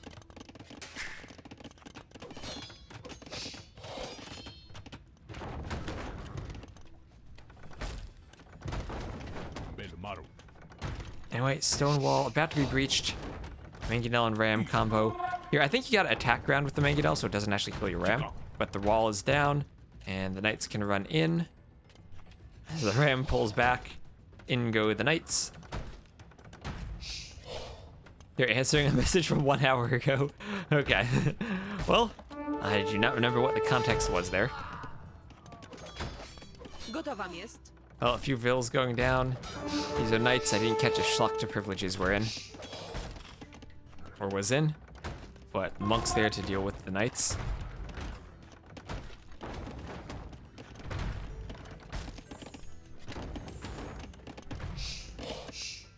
At the same time, it'll be Huang-like push from Lix, Viking versus Viking, so Monks won't be that important, but they will convert Knights. We will have Mangonels out there. No redemption on them, but still will be there to break down walls and eat TCs.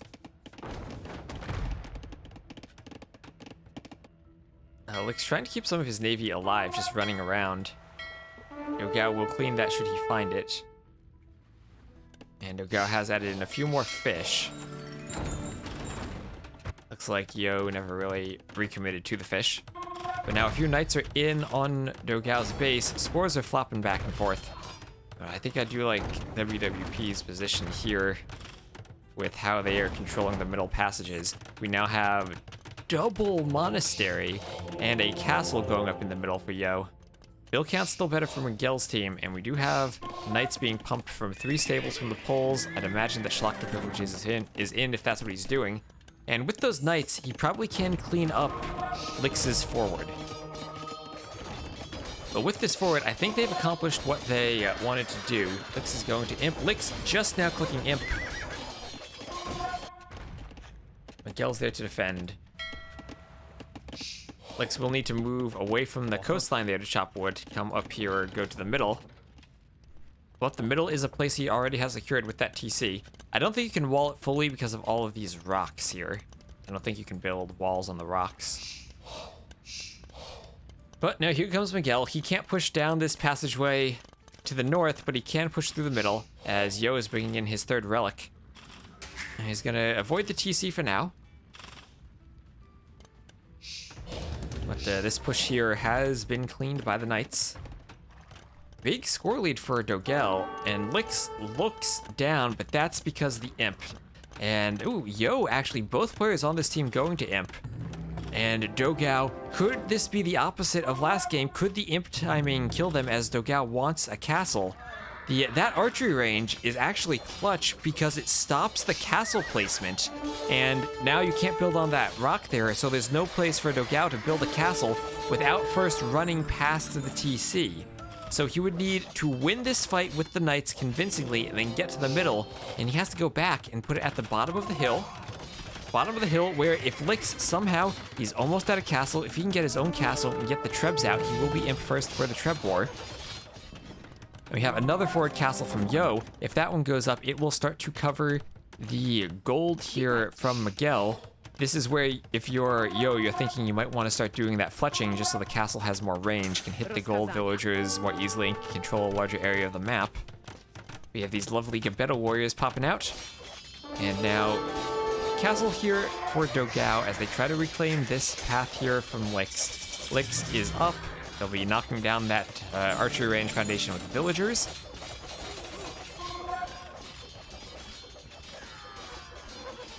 And still waiting for Yo to get imp, but this is still a huge Vil lead for Miguel's team. But will they be able to do something with their stronger eco as this push from Yo is coming? And more Gebettos still popping out. Not quite imp yet. We'll need to get imp for those Trebs. Gebettos, I guess, actually should be fairly decent against these knights. They have lots of attack. Go to Fiesta. But also maybe not the best choice. As Malians, I guess that's what you have. Here comes another castle, nice and safe, not being too forward, but Yo's up to imp, and here comes the Treb. Meanwhile, it is now Lix's turn to get up a castle, as Dogel wants a TC, but that TC is going to be in the range of the castle, and that castle should have a trebuchet out as soon as it goes up.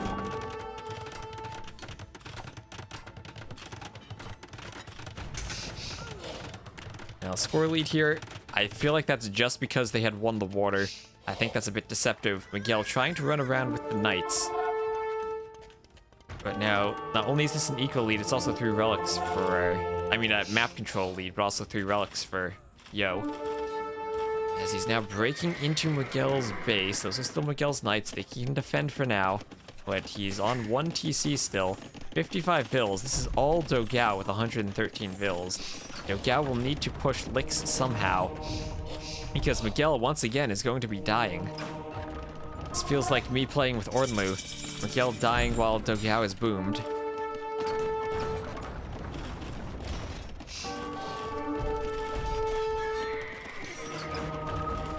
Poor Miguel indeed. He has been taking quite the beating this series. At the same time, he is getting into Yo's base, killing quite a few Vils from Yo. Actually, Yo doesn't really have anything at home to defend against those knights. Making a few camels and sending monks back. Needs those conversions. But those are still knights running around in the eco, more Vils going down, and nice counterattack there from Miguel. And Dogel with such a huge score lead, but what will he be able to do with it? Can Lix hold this passage long enough? As we don't see imp from Dogel, but we do see capped ram. Oh wait, we don't see it because he is imp. I didn't notice that. He has out his own Trebs, and the problem is his castle is downhill. Lix needs to get out Trebs and win this Treb war. As Miguel is still getting pushed by Yo. Trying everything he can to hold on, but Dogel, as the Vikings, doesn't really have a mobile unit that he can use to come and save Miguel. Instead, Miguel is just going to concede his own base and instead use his knights to run forward and try to support Dogel with his push up this hill. Here come 3 rams behind a Treb. And the Vils are going to continue walling. With those walls, they'll make it more difficult for the rams to get to the castle. What the heck is Elite Skirm for? I think he just needs a trash unit because he's going to run out of gold. Because if you look at his base, this is all the gold he has left. Like, 400 left on that 1 gold pile. And we also do see a few crossbows, right? It's going to be the Vikings mirror here, so preparing for the Harbalest play probably is something that makes sense. The Rams are getting in. The Rams want to take down the Trebs. And if they can take down the Trebs, let the crossbows help deal with the Berserks. That'll be good, and that'll help keep the castle alive. Oh, can they take the Trebs down quickly enough? Dogel's trying to repair. That's 1 shot with a hill bonus. And the castle just stays up. Clutch repairs there from Dogel, as now the repairs are trying to come in. These knights from Miguel helping so much down here. As with the Rams, a few Berserks there. But this castle looks like it's going to go down, and now Lix will lose control of this passageway. And it looks probably going to be a Viking versus Malian 1v1 at this point. Miguel is dying. He's running to the coast. He needs like a transport ship, maybe, just to escape. Miguel is running away with all of his vills, down once again to 16 vills. But at the same time, his team, they still have the villager lead despite Miguel being down to 13 vills. Dogel is boomed, and Dogel needs to find some way to push. He has the siege rams. Part of me feels he needs to finish off Licks. Because late game, neither Vikings nor Malians are really that great of a civ. But Malians, they don't have siege engineers, but they do have that bombard cannon. So I don't know exactly who should be favored here. But now it's Dogel's turn. He's going to start trebbing and bringing in the siege rams to start taking out those castles as Miguel escapes. He is down to 4 villagers. 3 of them are right here. Where the 4th is, who knows? He is, oh, there it is. He'll be down to 3 vills. So 3 vills for Miguel, but Dogel could still win this game. As now it's time for Yo to get pushed back. Yo, though, doing Cavalier. Licks is doing Ballistics. Scores still flopping back and forth, but I feel like Miguel might have died too much.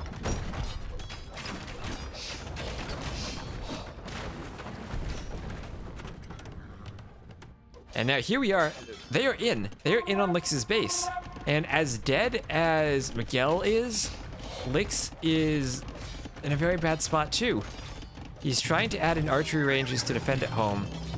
But what's he really got to defend? How can he kill siege rams and knights with crossbows? I don't think he can. I don't think he'll go down to like 3 vills, but he will go down. Just needs to take the TC. Can't really run to the coast because the galleys are there. Lix, instead of walling in, probably should be running. We'll need to keep vills alive, and this is crazy. It's about to turn into a 1v1. Lix trying to fight rams with the villagers, just maybe not quite enough knights here from Miguel. We'll have Farimba and plate barding. Lix is just trying so desperately to hold on. He is an imp, so he could sling if he wanted to. Takes forever to drag the siege around. That is true. And, well, Lix lost some eco, went down to 40 vills, but that's still 10 times as many as Miguel has. Should preemptively just make a TC the allies' base. You know, that's what I said. Sometimes if you play the Cumans and you're on Arena, the best thing to do is to build your second TC in your allies' base. That way, if you get pushed, you already have an eco somewhere else. So, Yo trying to bring in a 4th relic, but that monk shouldn't make it. Now, the problem is both Lix and Miguel are basically not contributing anything, and Dogel does have the score lead over Yo. So his team could still win this game. As that castle starting to be trebbed, here come the Cavaliers. Dogel, he has 4 trebs of his own, just needs to clear up the Cavaliers. The Rams go down so quickly to the Bedouins. Here come some knights. They want to fight together. And lots of stables here from Yo. Brazil is really going to want to clean up all those villagers. Transport ship from Miguel, but it's too late. His vills are already all dead. This is crazy. I feel like WWP has to be in a better position, but somehow Miguel still has knights. And what is that? Chieftain's chainmail iron casting. Lix is trying to retake the middle, and Miguel lost his TC spot. Dogel going to repair. Dogel just going back and forth. He's not sure where he needs to push. I thought he would have had a decent push here. He just needs the ARB numbers. Yeah, Miguel not an imp though, and Lix actually finding ways to contribute. Not with an eco, but just by building a castle. Oh, and the game is paused. Let me see, Miguel needing to pause for a moment. Miguel, you got 10 vills. You really gotta you really gotta pause. Yes. I guess you need time to micro each of them individually. He's adding in stables. He is the poles, and Dogel with the eco, maybe he can sling. Maybe he can sling resources for Miguel to spam the knights. I should, is that thing on? Tribute, that should definitely be on. Oh yeah, Dogel is slinging Miguel. I'll turn the market buy sell.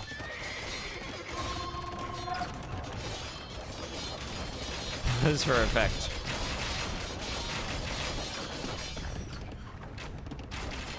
I'm just wondering how much can Dogel really sling? He is, again, he's mined that first gold on the mountain and no longer has access to any gold. Lix, though, going to be losing another castle in the middle as Dogel continues pushing forward. And what little Lix can contribute just got cleaned up. Dogel really needs to secure, he does really need to secure that gold. And as I was saying, I thought he had a good push here. But those knights having a melee unit just to clean up as a bit of a meat shield for the Arbs, so useful. But these are Farinbra Cavaliers. They're now closing in on the Arbs, a few Viking pikemen being added in. And the Trebs didn't get cleaned up. That's the important part, the Trebs. As the Arbs will go under the castle and try to bring the pikemen to be involved, but not too many pikemen yet. WWP is taking the score lead. The Trebs are going to get involved and kill some skirms, but the Trebs are exposed. They are not walled in, and Dogel's army of Arbalests is on the other side. And if you look at the army count, it's now 68 to 37, and that's Cavaliers versus Arbalests. Cavaliers are definitely the more valuable unit there, and I think they'll clean Dogel's army, and there is the GG. And that was an amazing game as WWP takes the series 3-1. Great strategy there from Lix.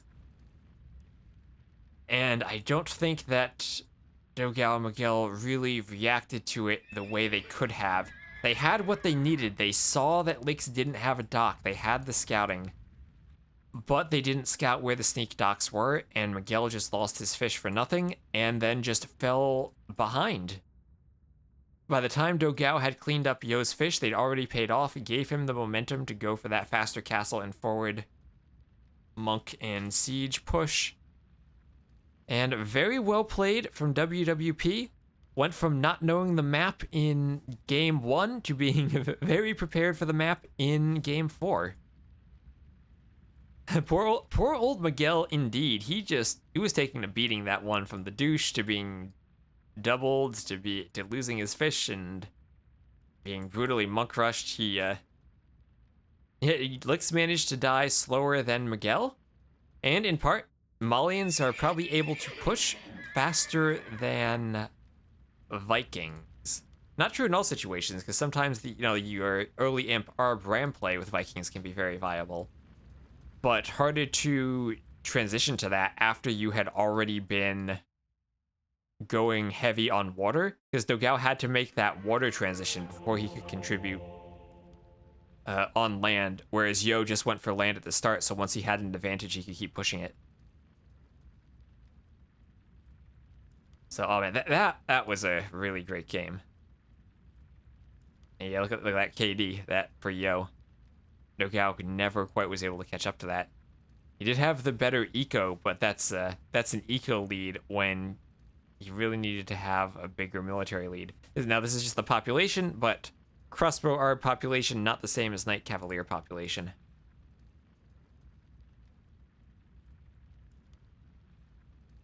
Oh man, that was a great game.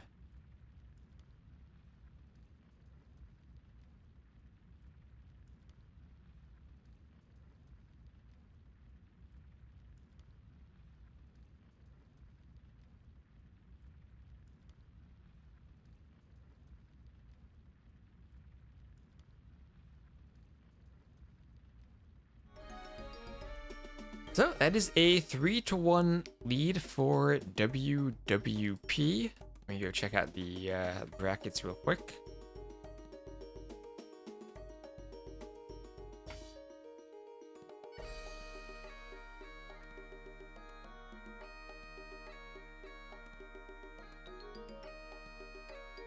And that means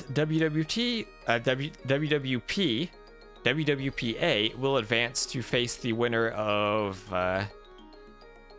it'll be the Vietnamese team of ACCM, Bad Boy, and Song Song against the winner of Classic Pro and Winchester. So that'll be the semifinals. That'll be your best of 7. And we'll also have 3 more quarterfinals this week.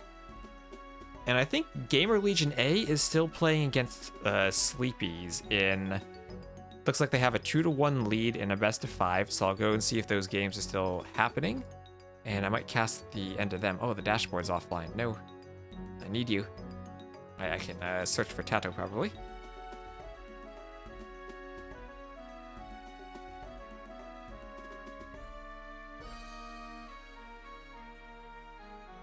So we'll go see the other series that was going on today.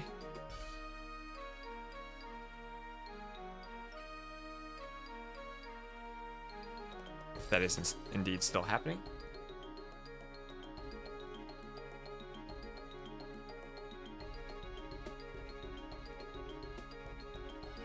We can search in-game.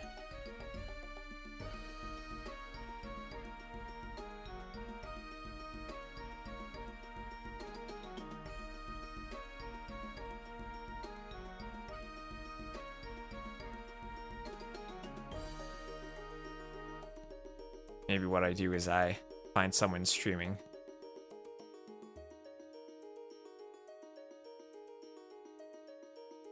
Oh, looks like he's out of game.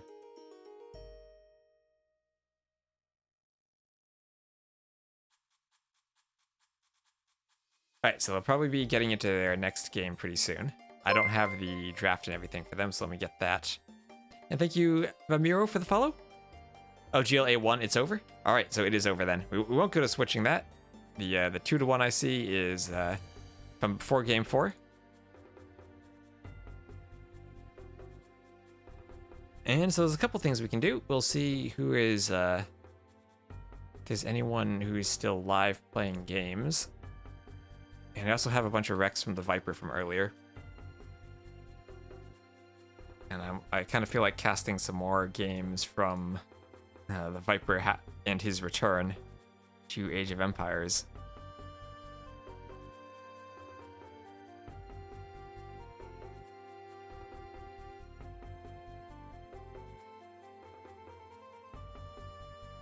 If I sort games by ELO, it only shows me team games. Hey, oh, and thank you, Lexus7258, for the follow. Why am I not? I am going to cast BOA 3.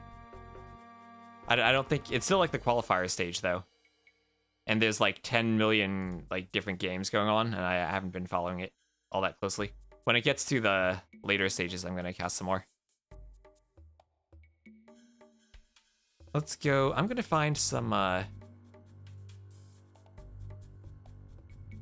recorded games from the Viper.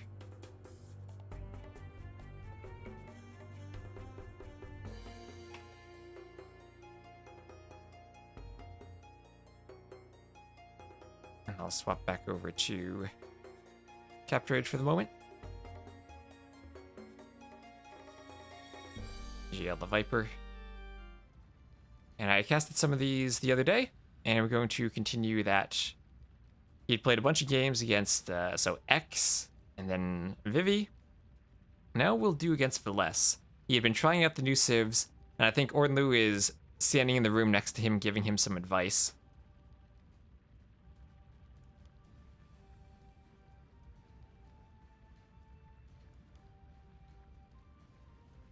Do we want to watch Migration? Hideout. Let's do an Arabia game. Against... Oh, that was the arena game we saw earlier. Yeah, let's do Arabia. I don't know who this player is, but looks like it's they'll be fairly decent. 2241.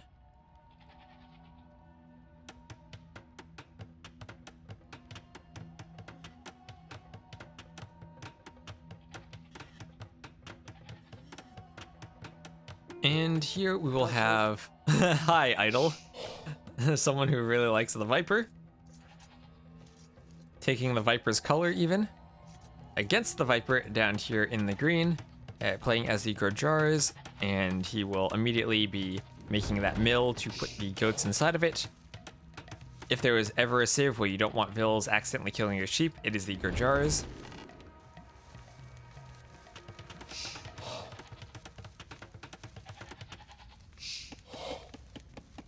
And he knows what's up. He's building the houses, chopping the wood for the from the straggler trees, and taking the berries under the TC. so I can swap OBS out of the studio mode now.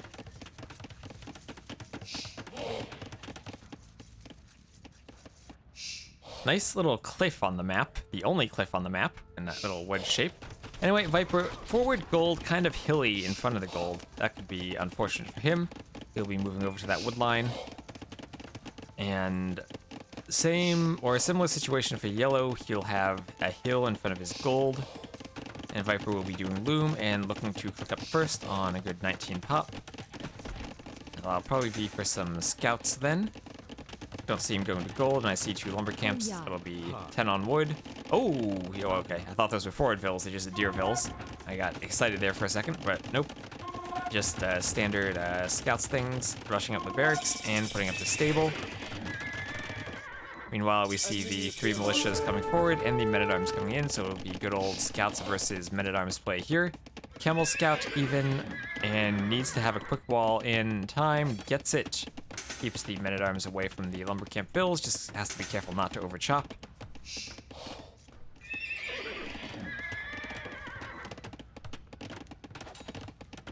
Oh, and the men-at-arms will... Ooh, they won't get in. Viper will complete the wall and be able to kill the scout with his villagers. Needs to kill the scout before the men-at-arms break in. Loses 1 vill, gets the scout.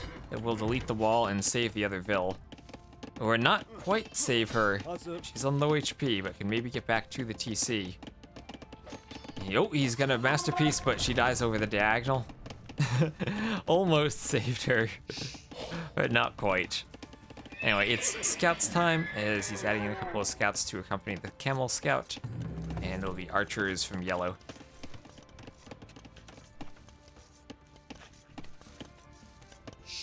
A policy of targeting yellow and making sure Sneck didn't get it. That's his weakness. I miss when in the user patch you could modify the team colors, so you always had the you could always be the same colors. Like I would play every game as cyan versus red. The men-at-arms get cleaned up and the mill stays alive. As here come the archers now. And the scouts will get the jump on them. 2 spearmen there. Camel scout, not really what you want against spears and archers. It's more of the anti-scout unit. I feel like it's more of a team game. You can really pressure the opposite pocket early on. Anyway, here comes another fight with scouts this time. A skirmisher out from the range. And they'll pick off the archers, but lose a couple of scouts to the spears. Spears can't really harm villagers, but they'll just poke about and be annoying. Can be cleaned up by the skirms, distract them from going forward. And there's the deer villagers that have been out milling the deer. Actually, Viper mills his deer. Oh, let me also turn off the scoreboard, so we're done with that Terra Nova Duos game. That was a very fun set of games.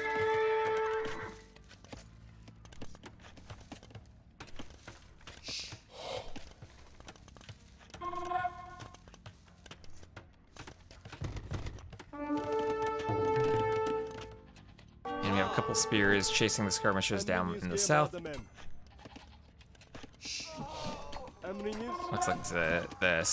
Looks like the skirms will clean them up though. Few more archers coming forward. Vill's actually still ahead for yellow. Did get those 2 kills earlier, and Viper has had to idle the TC a bit. Maybe not quite used to that Gurjara eco just yet.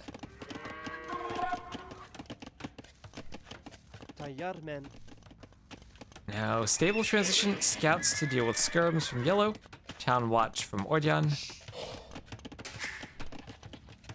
And second stable even, so one range, second stable. Looks like you might want to go for the, against Tatars, maybe the Shravamsh Riders. When he gets up. We'll try them out and see how they go. As Bloodline's coming in. He could also go double stable scouts right now. His opponent is fairly open and not fully walled. He could somehow just run under the TC, get back here into the woodline, get to the gold with double stable scouts. That could be good. Oh, Camel Scout, though. Bloodlines and Camel Scout.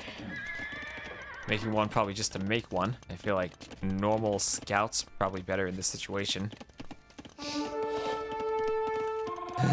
No, this is a wreck from yesterday, so he has not had the Spearman experience yet.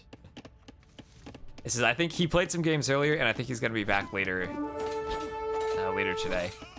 So if he's back in time, maybe we'll get some more live games from him. This is just, I grabbed all of his wrecks from yesterday. I didn't finish castling them last night. So, nice fight here from the Viper, going to clean up those skirms. It's far more chill. Oh, Membengrath. Oh, that is probably hype. Now here come the camels, countering the scouts that were to counter the skirms. Now Viper has a pretty big army lead.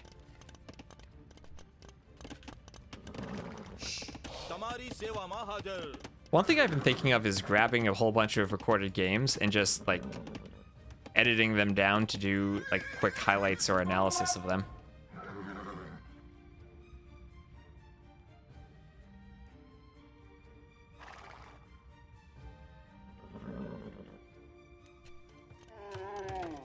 And now we have the full wall off. That's how to respond to someone going for heavy scouts. Make sure that you are walled fully. One Vil will be outside. And there's a hole here that needs to be filled. Oh, Yellow trying to be the Viper. Oh, Yellow is the Viper. Gets the wall off and saves the Vil.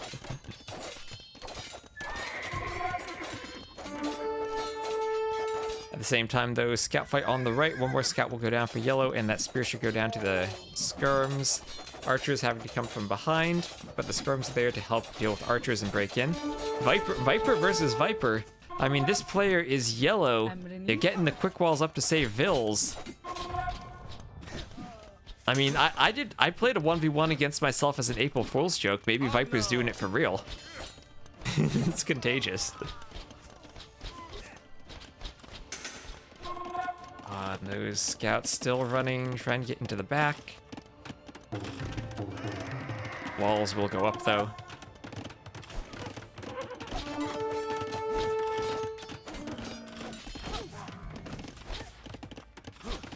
Scouts being focused down.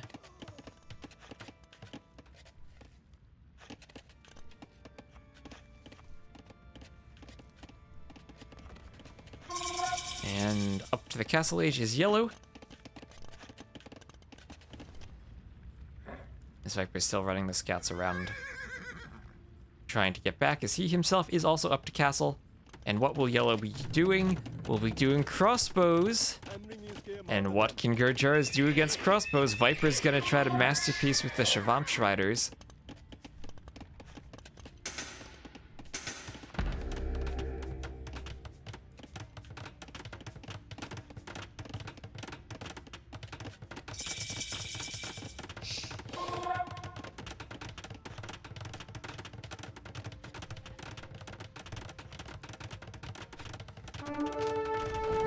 One Vil out there a bit exposed.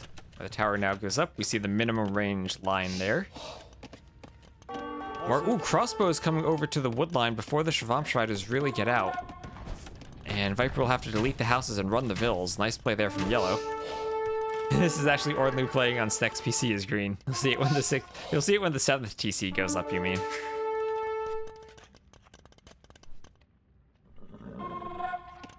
Here come the crossbows, but that's a lot of Shravamshriders that are going to absolutely wreck those crossbows. It's the weirdest thing, they just don't take damage. Sneck tries to wall, and Gate actually is somewhat effective, but the crossbows will pick off his villagers. And Yellow will lose a lot of crossbows, but get quite a few Vils in the process. And it actually does have a 14-15 villager lead. Neither player with Wheelbarrow, and neither player with the Castle Age Eco ups. But this is going to be the 3rd TC from Yellow. Viper does have the score lead. Army count's still similar. Camels coming up for the Tatars. That is a unit that can counter the Shravamshriders. This is probably Ornlu standing over Viper's shoulder, telling him to make the Shravamshriders against the crossbows. But this will be an extra 2 sheep for the Tatars.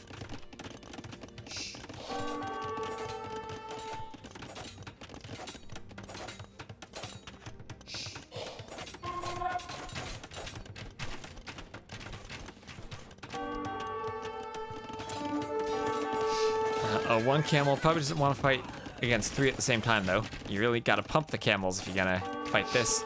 And you can't let their... Like, crossbows can't even really stay under the TCs to be safe, can they? Because the Shravamsh Riders will just dodge everything. You really gotta focus fire to take them out.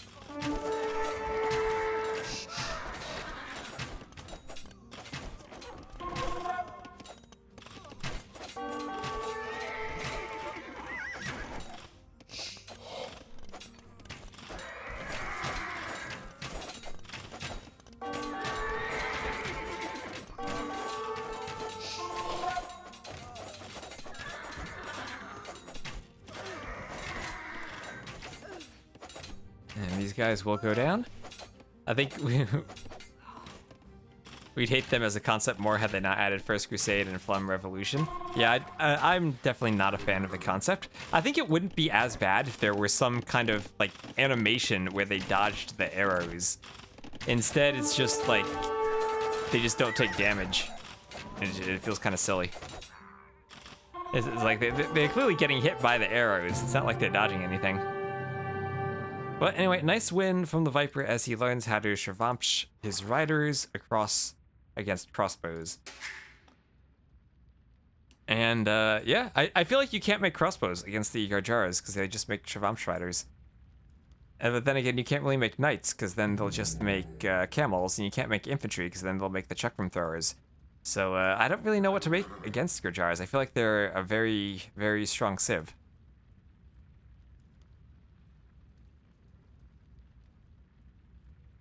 And we'll see the, what was that count?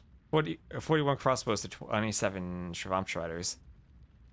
He goes from, this is the military population count, right? Goes from 2 right up to a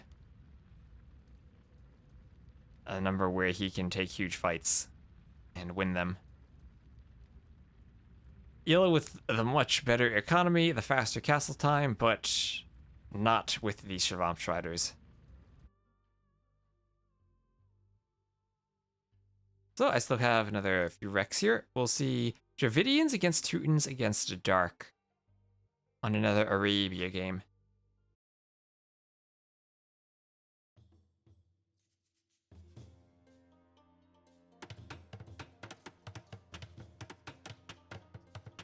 And we'll have Dark to the west in the purple. Viper will put him in the yellow this game. Probably need some mix of Pike Monks and Mangonels. It should be one of the Dravidians' better matchups. Well, 2 civs that could both go long swords.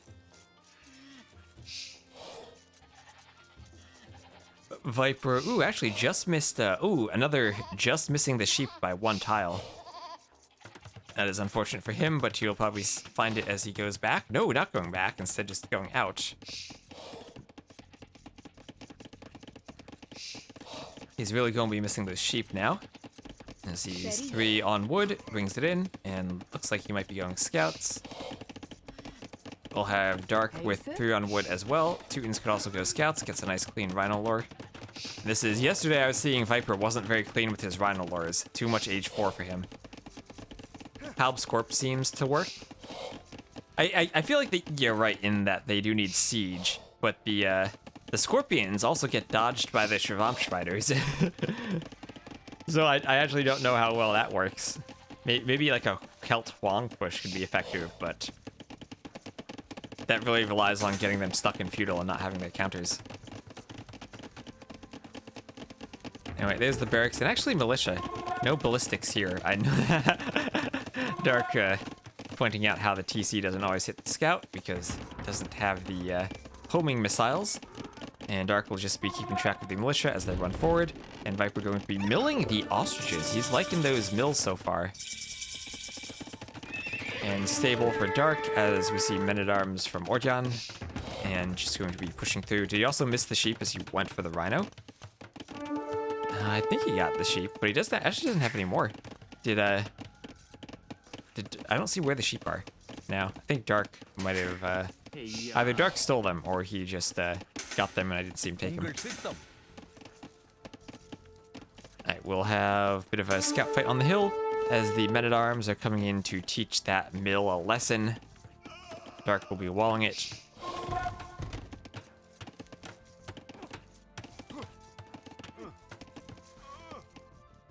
Those units aren't making noise when they attack. That's so weird.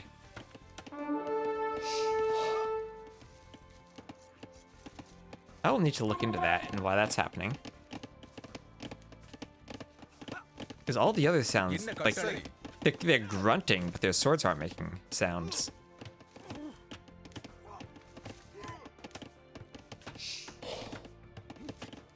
Like, all the other sounds, like the villagers, we can hear them chopping away at their stuff.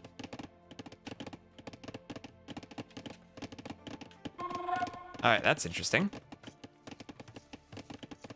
Anyway, he is following up with the range, somewhat forward, trying to apply pressure, has not walled his base. Going to leave that open. Eventually could wall down there, but honestly not the best map to wall. Putting down the blacksmith, just putting that wherever. As going forward with the archer, trying to protect the archer with the spears, getting them over there maybe in time to save it. Looks like he does. And now we'll have a classic archer's spear against scouts, as the men-at-arms is still in the back of the base. And now the archer comes forward, supported by the spear, so the scouts can't pick it off. And will be here to stop the small walled vills from continuing to collect. And this can start moving over to other areas of the base. Just needs to be careful of the scouts and actually make sure he uses the spear well to protect the men-at-arms. ASMR AoE. Now, ASMR AoE is the sound of villagers chopping wood on forest, nothing. Actually, I have this one arena game from Slam where he made one lumber camp, but it was the most efficient lumber camp I'd ever seen, and he eventually fits like 12 villagers on it. And he's chopping at that one lumber camp for such a long time, it's the nicest thing to watch. Good old arena game. Anyway, Dark doesn't quite have the numbers to push back the men-at-arms with the scouts. Has out a skirmisher now. We'll be going scouts, skirmishers. Skirmishers try to pick off the spears. Yep, he is still over on Facebook. There with T90.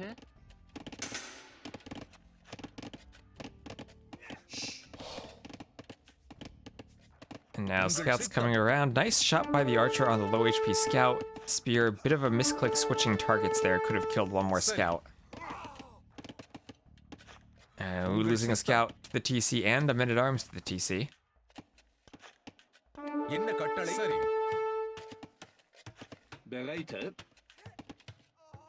And still, oh, could lose to the, nope, not garrisoned.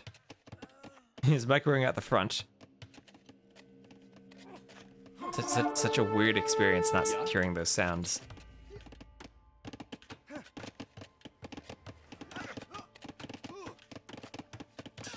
Another blacksmith up in the back. And oh, his forward blacksmith had gotten denied, and Viper just being very aggressive, using those men-at-arms to full effect.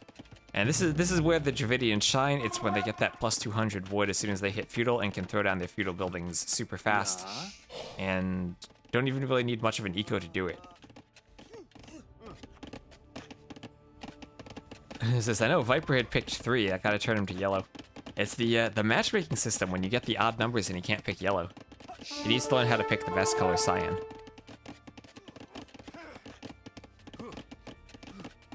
Ooh, Archer is getting close to that TC. We'll get a poke on that scout at the hill there.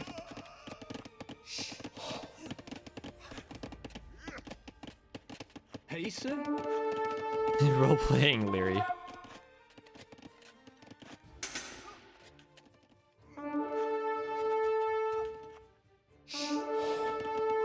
A few more archers at the south still poking around, shooting over at that wood line. And he's trying to micro archers against skirms. Gets another skirm there, but loses the spear. He is down by 3 vills, but that is just due to wheelbarrow. Has a bit more idle TC time, despite Dark losing 1 vill. Viper didn't kill it, I guess he just lost it to a wolf or something? I don't know. Accidentally deleted it, maybe.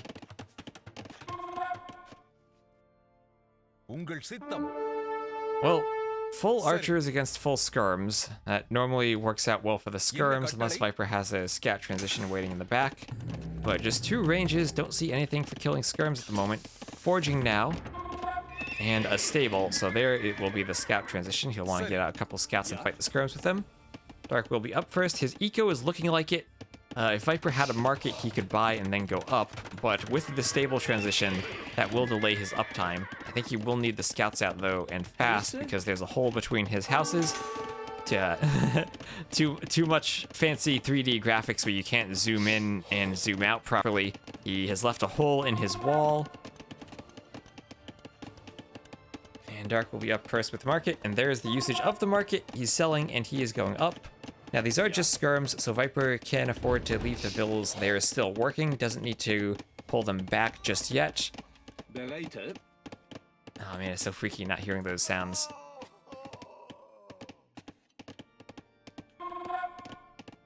Yeah, they got all backed colors. Always orange.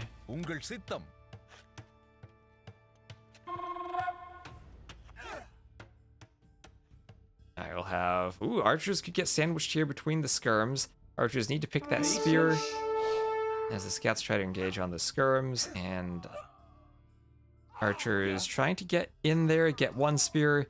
And they just need to get the second, and it's down, and now the skirmishers can die to the scouts, and the big massive archers from the Viper can move forward. He is up to the castle age, but about 90 seconds slower than Dark, and these archers will have to deal with double stable knight production. Bloodlines is coming in. I don't think the archers really can get back over to that gold. Dark maybe could use a house right there just so the archers don't skirt between the market and the farms.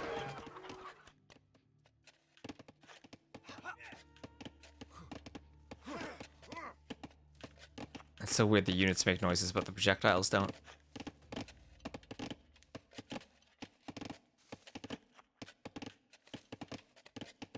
And there's bloodlines, there's armor, and now as the Teutons, he'll be going knights, and Viper, what is he going to do with the archers? He's probably going to run away. So yeah, knights are coming out, as Viper also is advancing, and bringing his archers back. Actually, he's not going to move them back, he's going to try to move them north.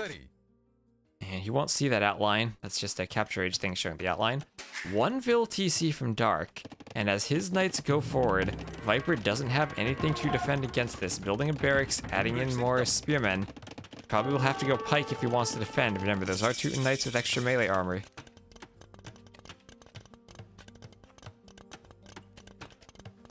And archer is going to become crossbows, though, and get in the back of the back. Move on to that hill. He's being silent, not attacking. There he goes. Still being silent while attacking, but picking vills. And there's the GG from Dark. Alright, so very nice move from the Viper there. Keeping the vills alive to get around, get to the back. Dark too greedy with 1 TC builder.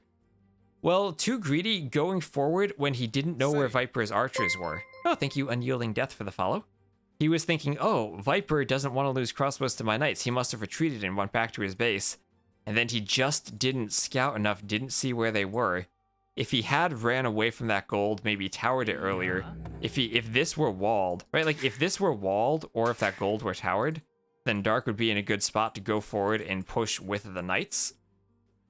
But since the crossbows could get into his base, this was a very risky play from him. And even though he's in a position where he can do damage because the crossbows aren't back, it's not as much damage as the archers will do to him.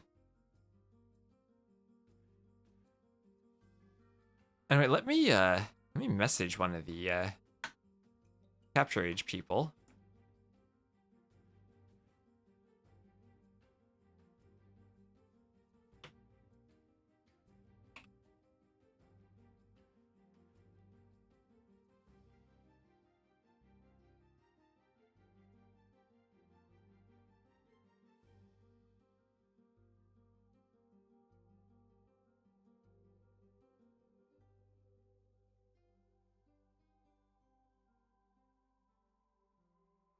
And just see if they know what's going up with the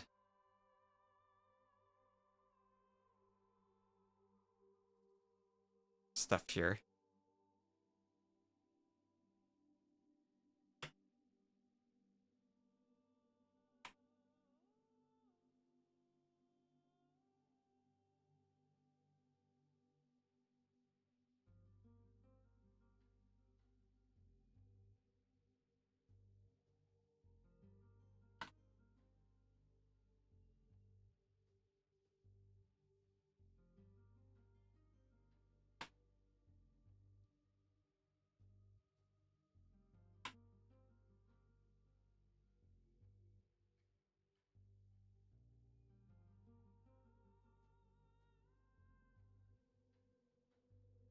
I'll just, we'll see if we can get through another game. And we'll see how bad that bug continues to be. Because I think I had that the other game and didn't notice it. And so, I'm looking for the menu, and I realized I have the thing open in front of me. Too many windows open at once. A nice KD there from the Viper.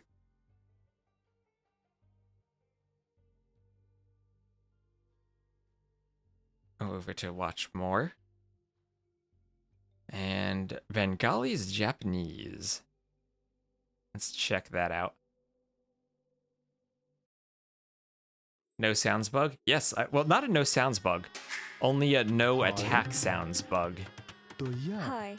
I have other sounds, like we can clearly hear the villagers making that house. So once again, we'll put Viper in the yellow. And our little snack friend will be down here at the south of the map, while to the north we'll have Daniel saying have fun. I don't say GL to sieve pickers. Viper saying TY.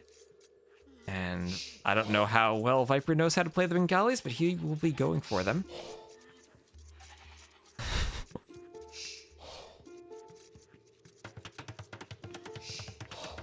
Anyway, he'll be pushing in that ostrich.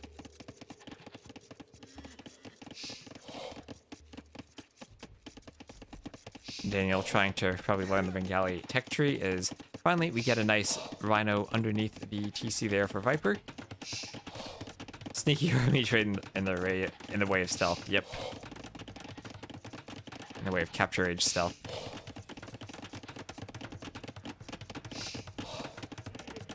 Yeah, anyway, Viper will probably wall off down here, over here, and then play to the TC and have to secure the gold.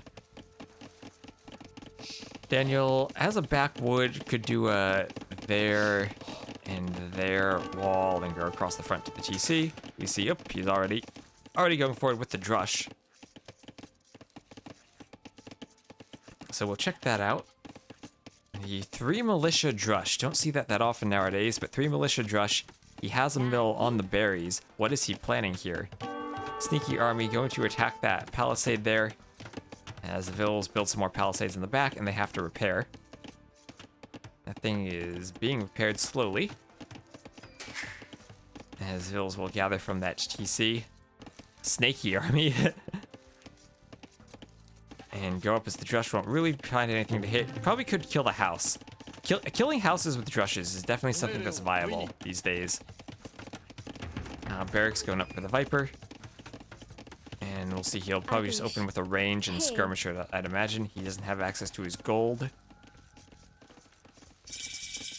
And he will get 2 extra vills, and there is the range. Nice walling there, using the gate as part of the trap. Gets the range up. And this drush still not really finding anything else to hit. Did a nice loop around the base, but the small walls kept Viper safe. And the drush will just get here, walk through the TC, try to get Viper to garrison, but doesn't hit anything. So Daniel's now up. Will he go men-at-arms, or will he just go army? I don't see a men-at-arms upgrade from him, just eco upgrades. Horse collar, double bit axe, a few skirms now out for Viper. And I will be attacking that house silently. As the skirms are trying to shoot the militia. And nice walling here from Daniel. Closing himself off. Going up to the north even.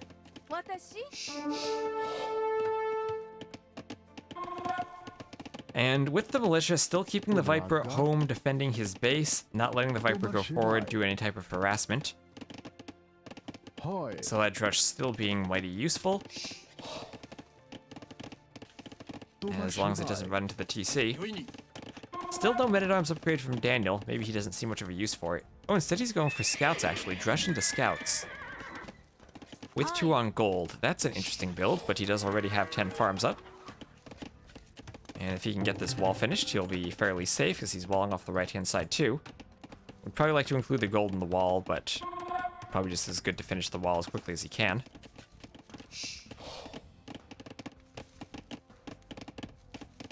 Still wants to push into the left side of Viper's base.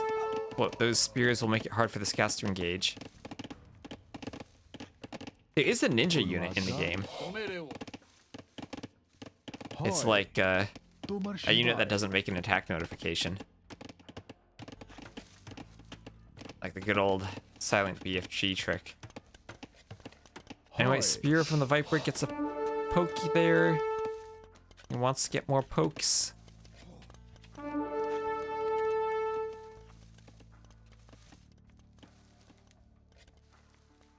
Daniel now forced to run away, as he himself has not been adding in archers, just going for the range now.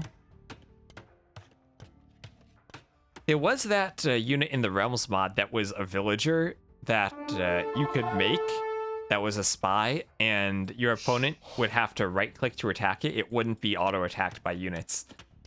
That was a very cute mod. Not something that I think you'd actually want in the game, but as a mod unit, it's pretty, it's a pretty cute idea.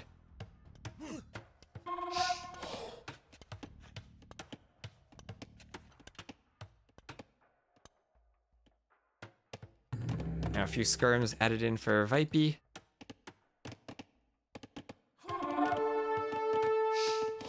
As the skirms are going to try to force their way through that gate. And down it goes. No destruction sound either.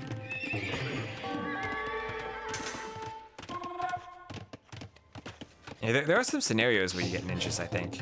And if not, there are definitely custom scenarios where you get ninjas. It's in the scenario editor. Now, Viper's still open on the left. Still has small wall, but not full wall the base.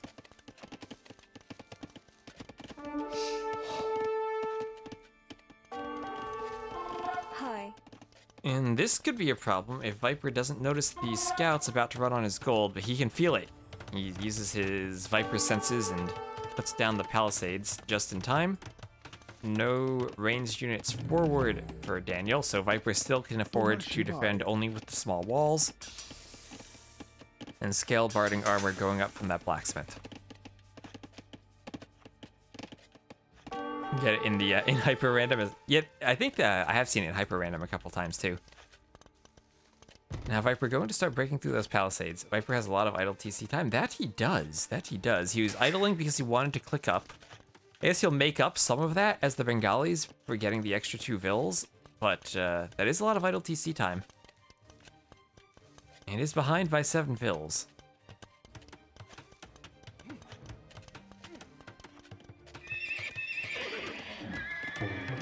He's going for stables. And I guess that means elephants. Viper won't be denied his elephants.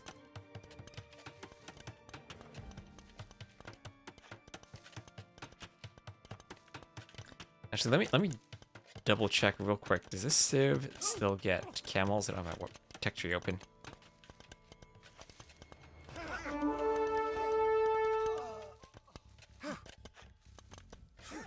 They don't get camels. It's only light cav and elephants. So unless Viper is going to go very heavy into light cav, these stables are for elephants.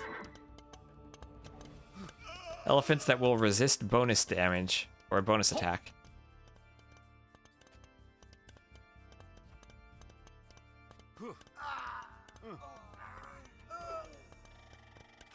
Yep, only elephants and light cav. Well, his army's getting surrounded and cleaned up. That means the skirms can then force the vills off the gold. Viper would need to tower that and probably do that ASAP. No, he's running back. And he's almost up though, going for the quick gate. Quickly gating up that passageway. Quickly with another gate. Gates are very low on HP though. And the scouts will probably be able to take that out. Maybe the vills even will open it. And yep, they open it right away and the scouts get in. Right, here come the battle elephants. They crucially resist conversions too. Yep, that too. I was scared when I first saw this, and after the in the Civ builder, I was like, oh, you know what? Elephants that resist bonus damage are probably not a good idea. And then all of a sudden they have a Civ with elephants that resist bonus damage, and I'm like, what? Anyway, here we again see that one vill building a TC thing that we've been seeing a lot recently. Daniel's scout still forward, sees the TC, sees the elephants, and the elephants are slowly making their way across the map. This is where you need your forward stables to get the elephants in a place where they actually can attack properly. But there he goes. Trying to find a path forward, trying to get to that villager, maybe stop the barracks. Lots of spears coming out. We did see a spearman rush earlier today on Arena. Didn't work against camels. These will have to be pikemen. Remember, these are the Japanese ones. They will attack faster. That barracks will go up. And another barracks, Daniel going full pikeman defense. Even doing the armor on them. And now the question is, how will Bengali elephants do against Japanese pikemen?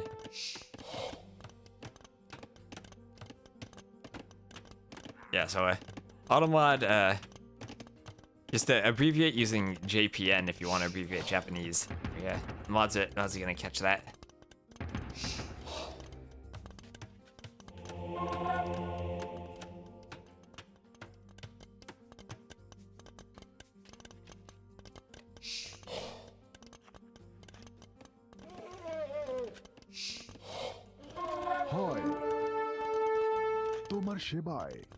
Now it looks like the elephants are still alive and soon to be overwhelmed by pikemen. That's a lot of pikemen there.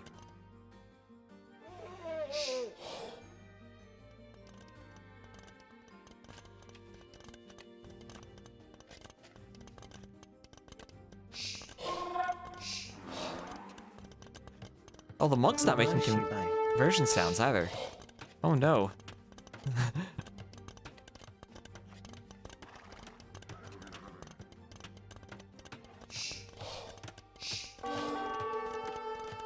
Maybe I should just do this in game if we're not gonna have some. Wait, let me check something real quick. Let me tab over to the game.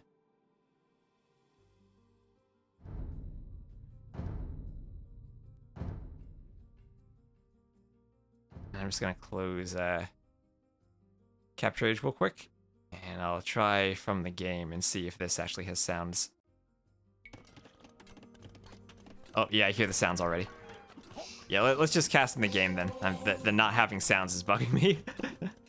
I won't be able to make Viper yellow though, so we'll have a quick color change. He'll have to be blue here. Sorry about that.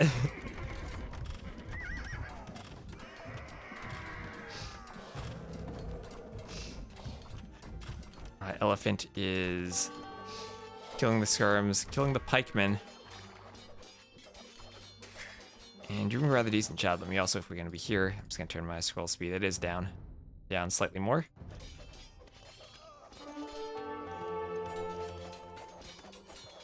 And Viper trying to get out a monk, but he is going to be overwhelmed by these knights. 9 of them out there. Trying to get some conversions. And gets 1 pikeman. That's probably not going to be enough. I'm sure he would much prefer to have converted a knight. Knights are going to run in through the houses. The elephants, those things look kind of speedy actually. Trying to chase down the scouts, but the knights are in. Viper has to wall, keep his woodline safe from knights. As a TC on his stone, this woodline needs walls, 2 houses immediately. Just walled in time for Viper as he gets some pikes out of his own to poke at the knights. But down to just 2 more elephants. And the knights in the back are going to be continuing to run around. Viper not fully walled down at the bottom. Walled elsewhere, but as long as the knights have holes where they can slither in and breach the defenses, they'll be able to run around. Those vills had been idle for quite a bit. The elephants are not speedy enough to catch the knights, as Daniel's push is continuing. The Japanese do have good monks as well. Those were converted pikes, right? I believe so. I don't think Viper has pikeman himself. And I think Daniel applying a lot of pressure here. We should look at the tab here for the villagers. Vill lead for Viper. But will that be enough to overcome Daniel's military advantage? This is a big military advantage. Viper about to lose stables. Viper's going to be going for a castle, and castle means it'll be time for the Rathas unit. So elephants against Japanese pikemen did not work for the Bengalis. Daniel's going to continue pushing, trying to get under this TC, and with the mangonel, could even deny the castle. Will this be a doubt castle? Viper has 12 Vils building it. But the Mangonel is coming in. There's a couple of monks that can work back there to deny it as well. And if Daniel manages to get out a ram, a second Mangonel, another piece of siege. Oh, Viper. It's doubt time, Viper. The castle does not go up. The TC has 15 Vils in it, but it's being surrounded here. Trying to use Vils to attack the Mangonel, trying to sneak a Vil to get the castle. But one of those Vils gets converted, and we see the ram. And Daniel losing some of his army as he dove there, but Viper also losing more Vils. And where is Daniel going to go with the ram? Daniel getting close to evening up that Vil count. He's going for the TC. He wants to eat the TC. Well, there go the villagers. This castle finally will go up, but at great cost to the Viper as he has lost a lot of Vils.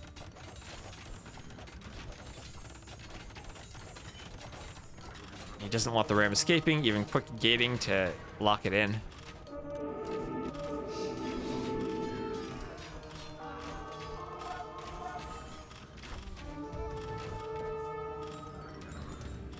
And Mangonel in that workshop.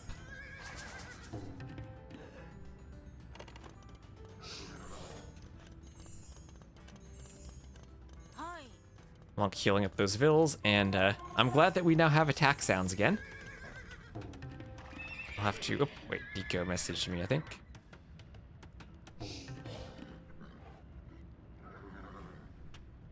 Yep.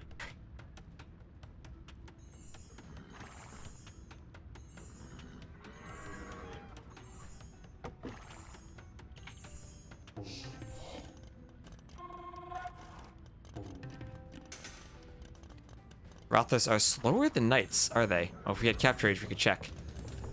I don't actually know. I think they... I would guess they are, but not by much. Like, one without husbandry is probably faster than the other without husbandry, but I don't actually know the speeds.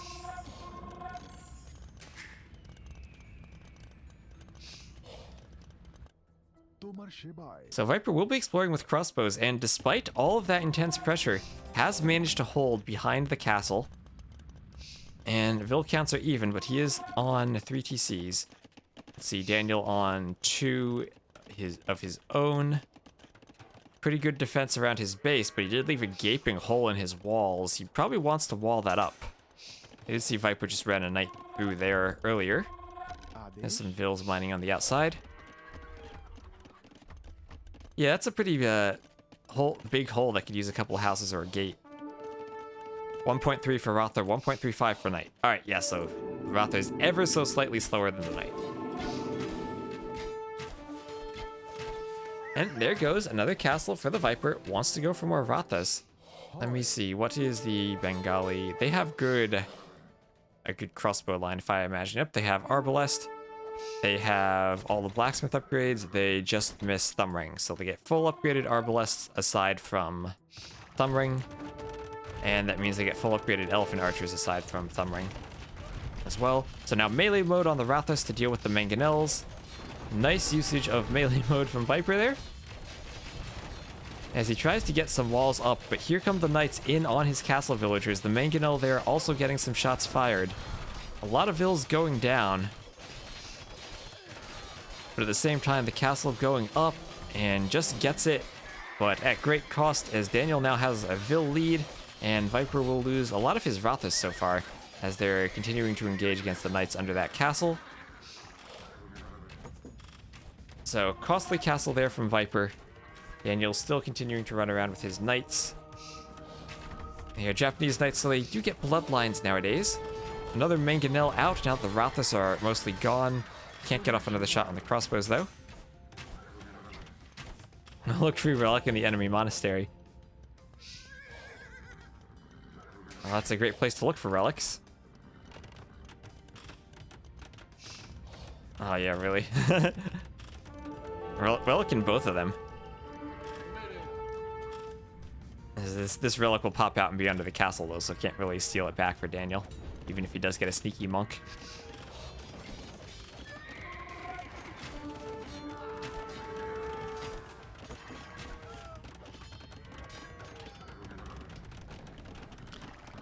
And knights now will pick off those crossbows and run around to this gold on the left.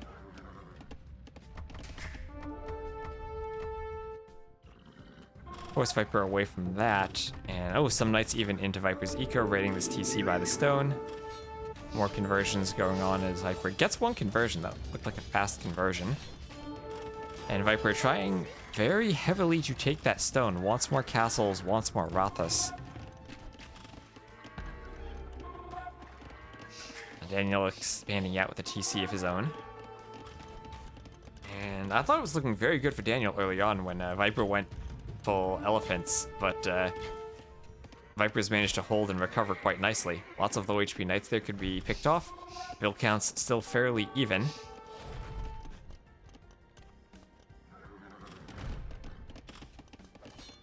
As that Mangonel going to die to the Rathas there under the castle. He could like pop 2 Mangonels and get a good shot on those Vills. But oh no, the gather point's outside the workshop and the Rathas will just pick off the Mangonel. Loss of a Mangonel there from Daniel just being a bit careless. It's always annoying when that happens. And Rathas still running around in their ranged mode. Kinda eerie how the guys don't move while they're in the chariots.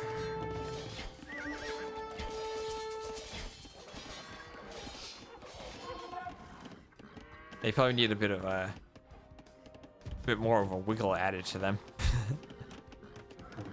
Skirm and Hal with a few light cav knights should be gone versus Rathas, right? What do you mean should be gone?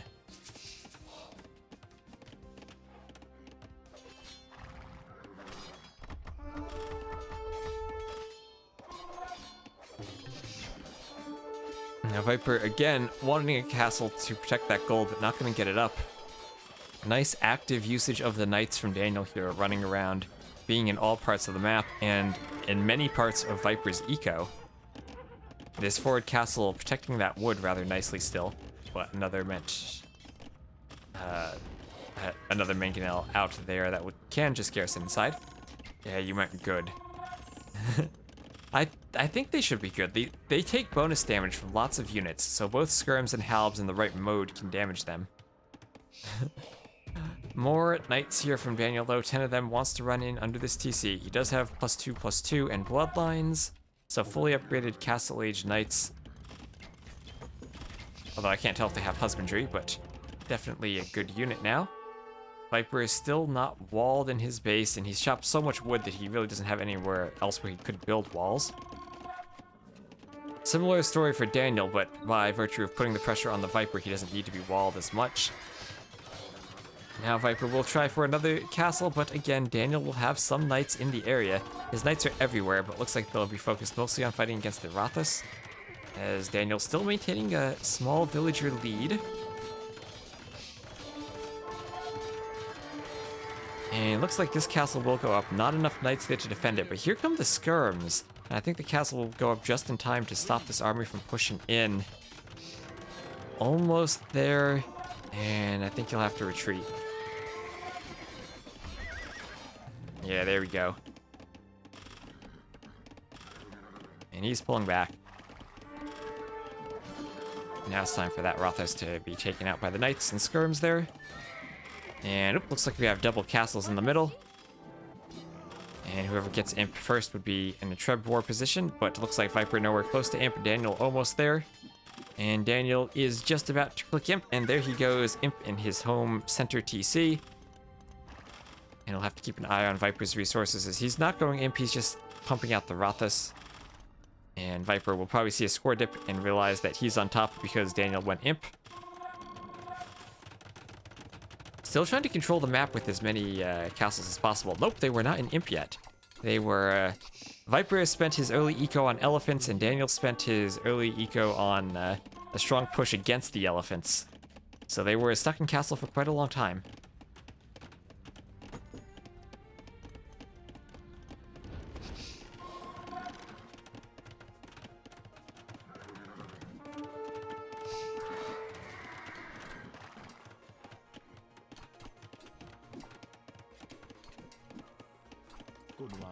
And villagers getting poked down. A few more pokes coming in. A couple of Daniel's vills going down. And, well, while imping, Viper does have the lower KD and had been losing elephants. And still not up to Imp.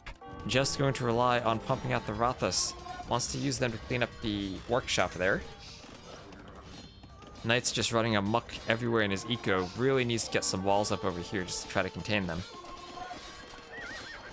Rathas should do well against the Knights. 10+1 versus 10+1. They have slightly more HP. I guess it's kind of even against Knights then. I guess you kind of want the Cav Archer to shoot the Knights in run play until you have to melee them. There goes the Lion, though, getting involved. And Daniel just about to hit Imp. 95%. There's a few Rathas in his eco as well. Both players in each other's eco. Neither walled, but he is Imp. And now it's Trebuchet time. Still actually maintaining the score lead is the Viper while his opponent gets Imp. That's quite the accomplishment. But we all know... We all say here, once the Trebs are popping, the castles are dropping. And there's Pikes, but the Trebs are just about to be popping. 67%. The gold is safe. The Rathas are raiding all over. Viper now taking a score lead as he actually has a Vil lead. Daniel losing Vils to these raids. Not walled up in the late game. No castles to defend his eco, and actually losing a lot of his eco. Doesn't have any resources left. Has 2 trebuchets queued right in that castle. He wants to take a Treb fight against that one, but it's on a hill. Won't take too much damage from the Trebs. Did I see a Treb already? There we are. Oh, there's a Treb. Actually, should probably double this castle first. Daniel and Imp can only make Pike Skirm Treb. Can we zoom out a bit? We can zoom out a bit for the Treb. I don't have the fine-grained control over zooming in the game like I do in Castle Age. I mean, in Capture Age. And here are the Rathas still running around, trying to pick off pikemen, pick off Vils. And this is all Daniel can make. Pike Skirm. Can't even afford Halberdiers. And at the same time, Viper is on his way up to Imp. Will lose 1 castle and has 2 Trebs focused on another castle. As he continues doing nothing but the Rathas.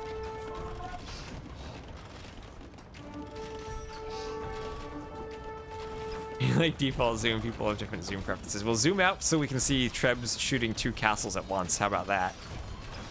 As one goes down.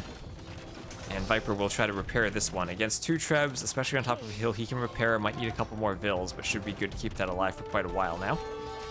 As now the Skirms are trying to push in. Daniel has lost that relic, so Viper can go pick it up if he wants to. Has 3 relics.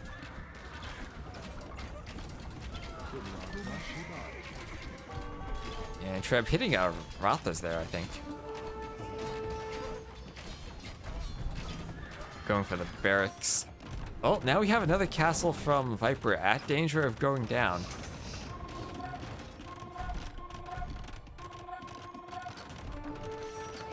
Really distinguish Skirm from Pike.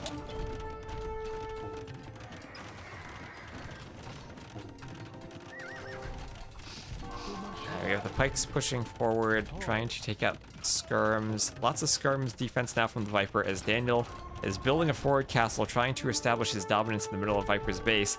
But again, another Ratha and more pikemen inside of Daniel's base. See, Viper has taken a 20 Vil lead at this point. It's like Skirm versus old Mameluke. I guess that's a good point. Yeah, they both kind of die.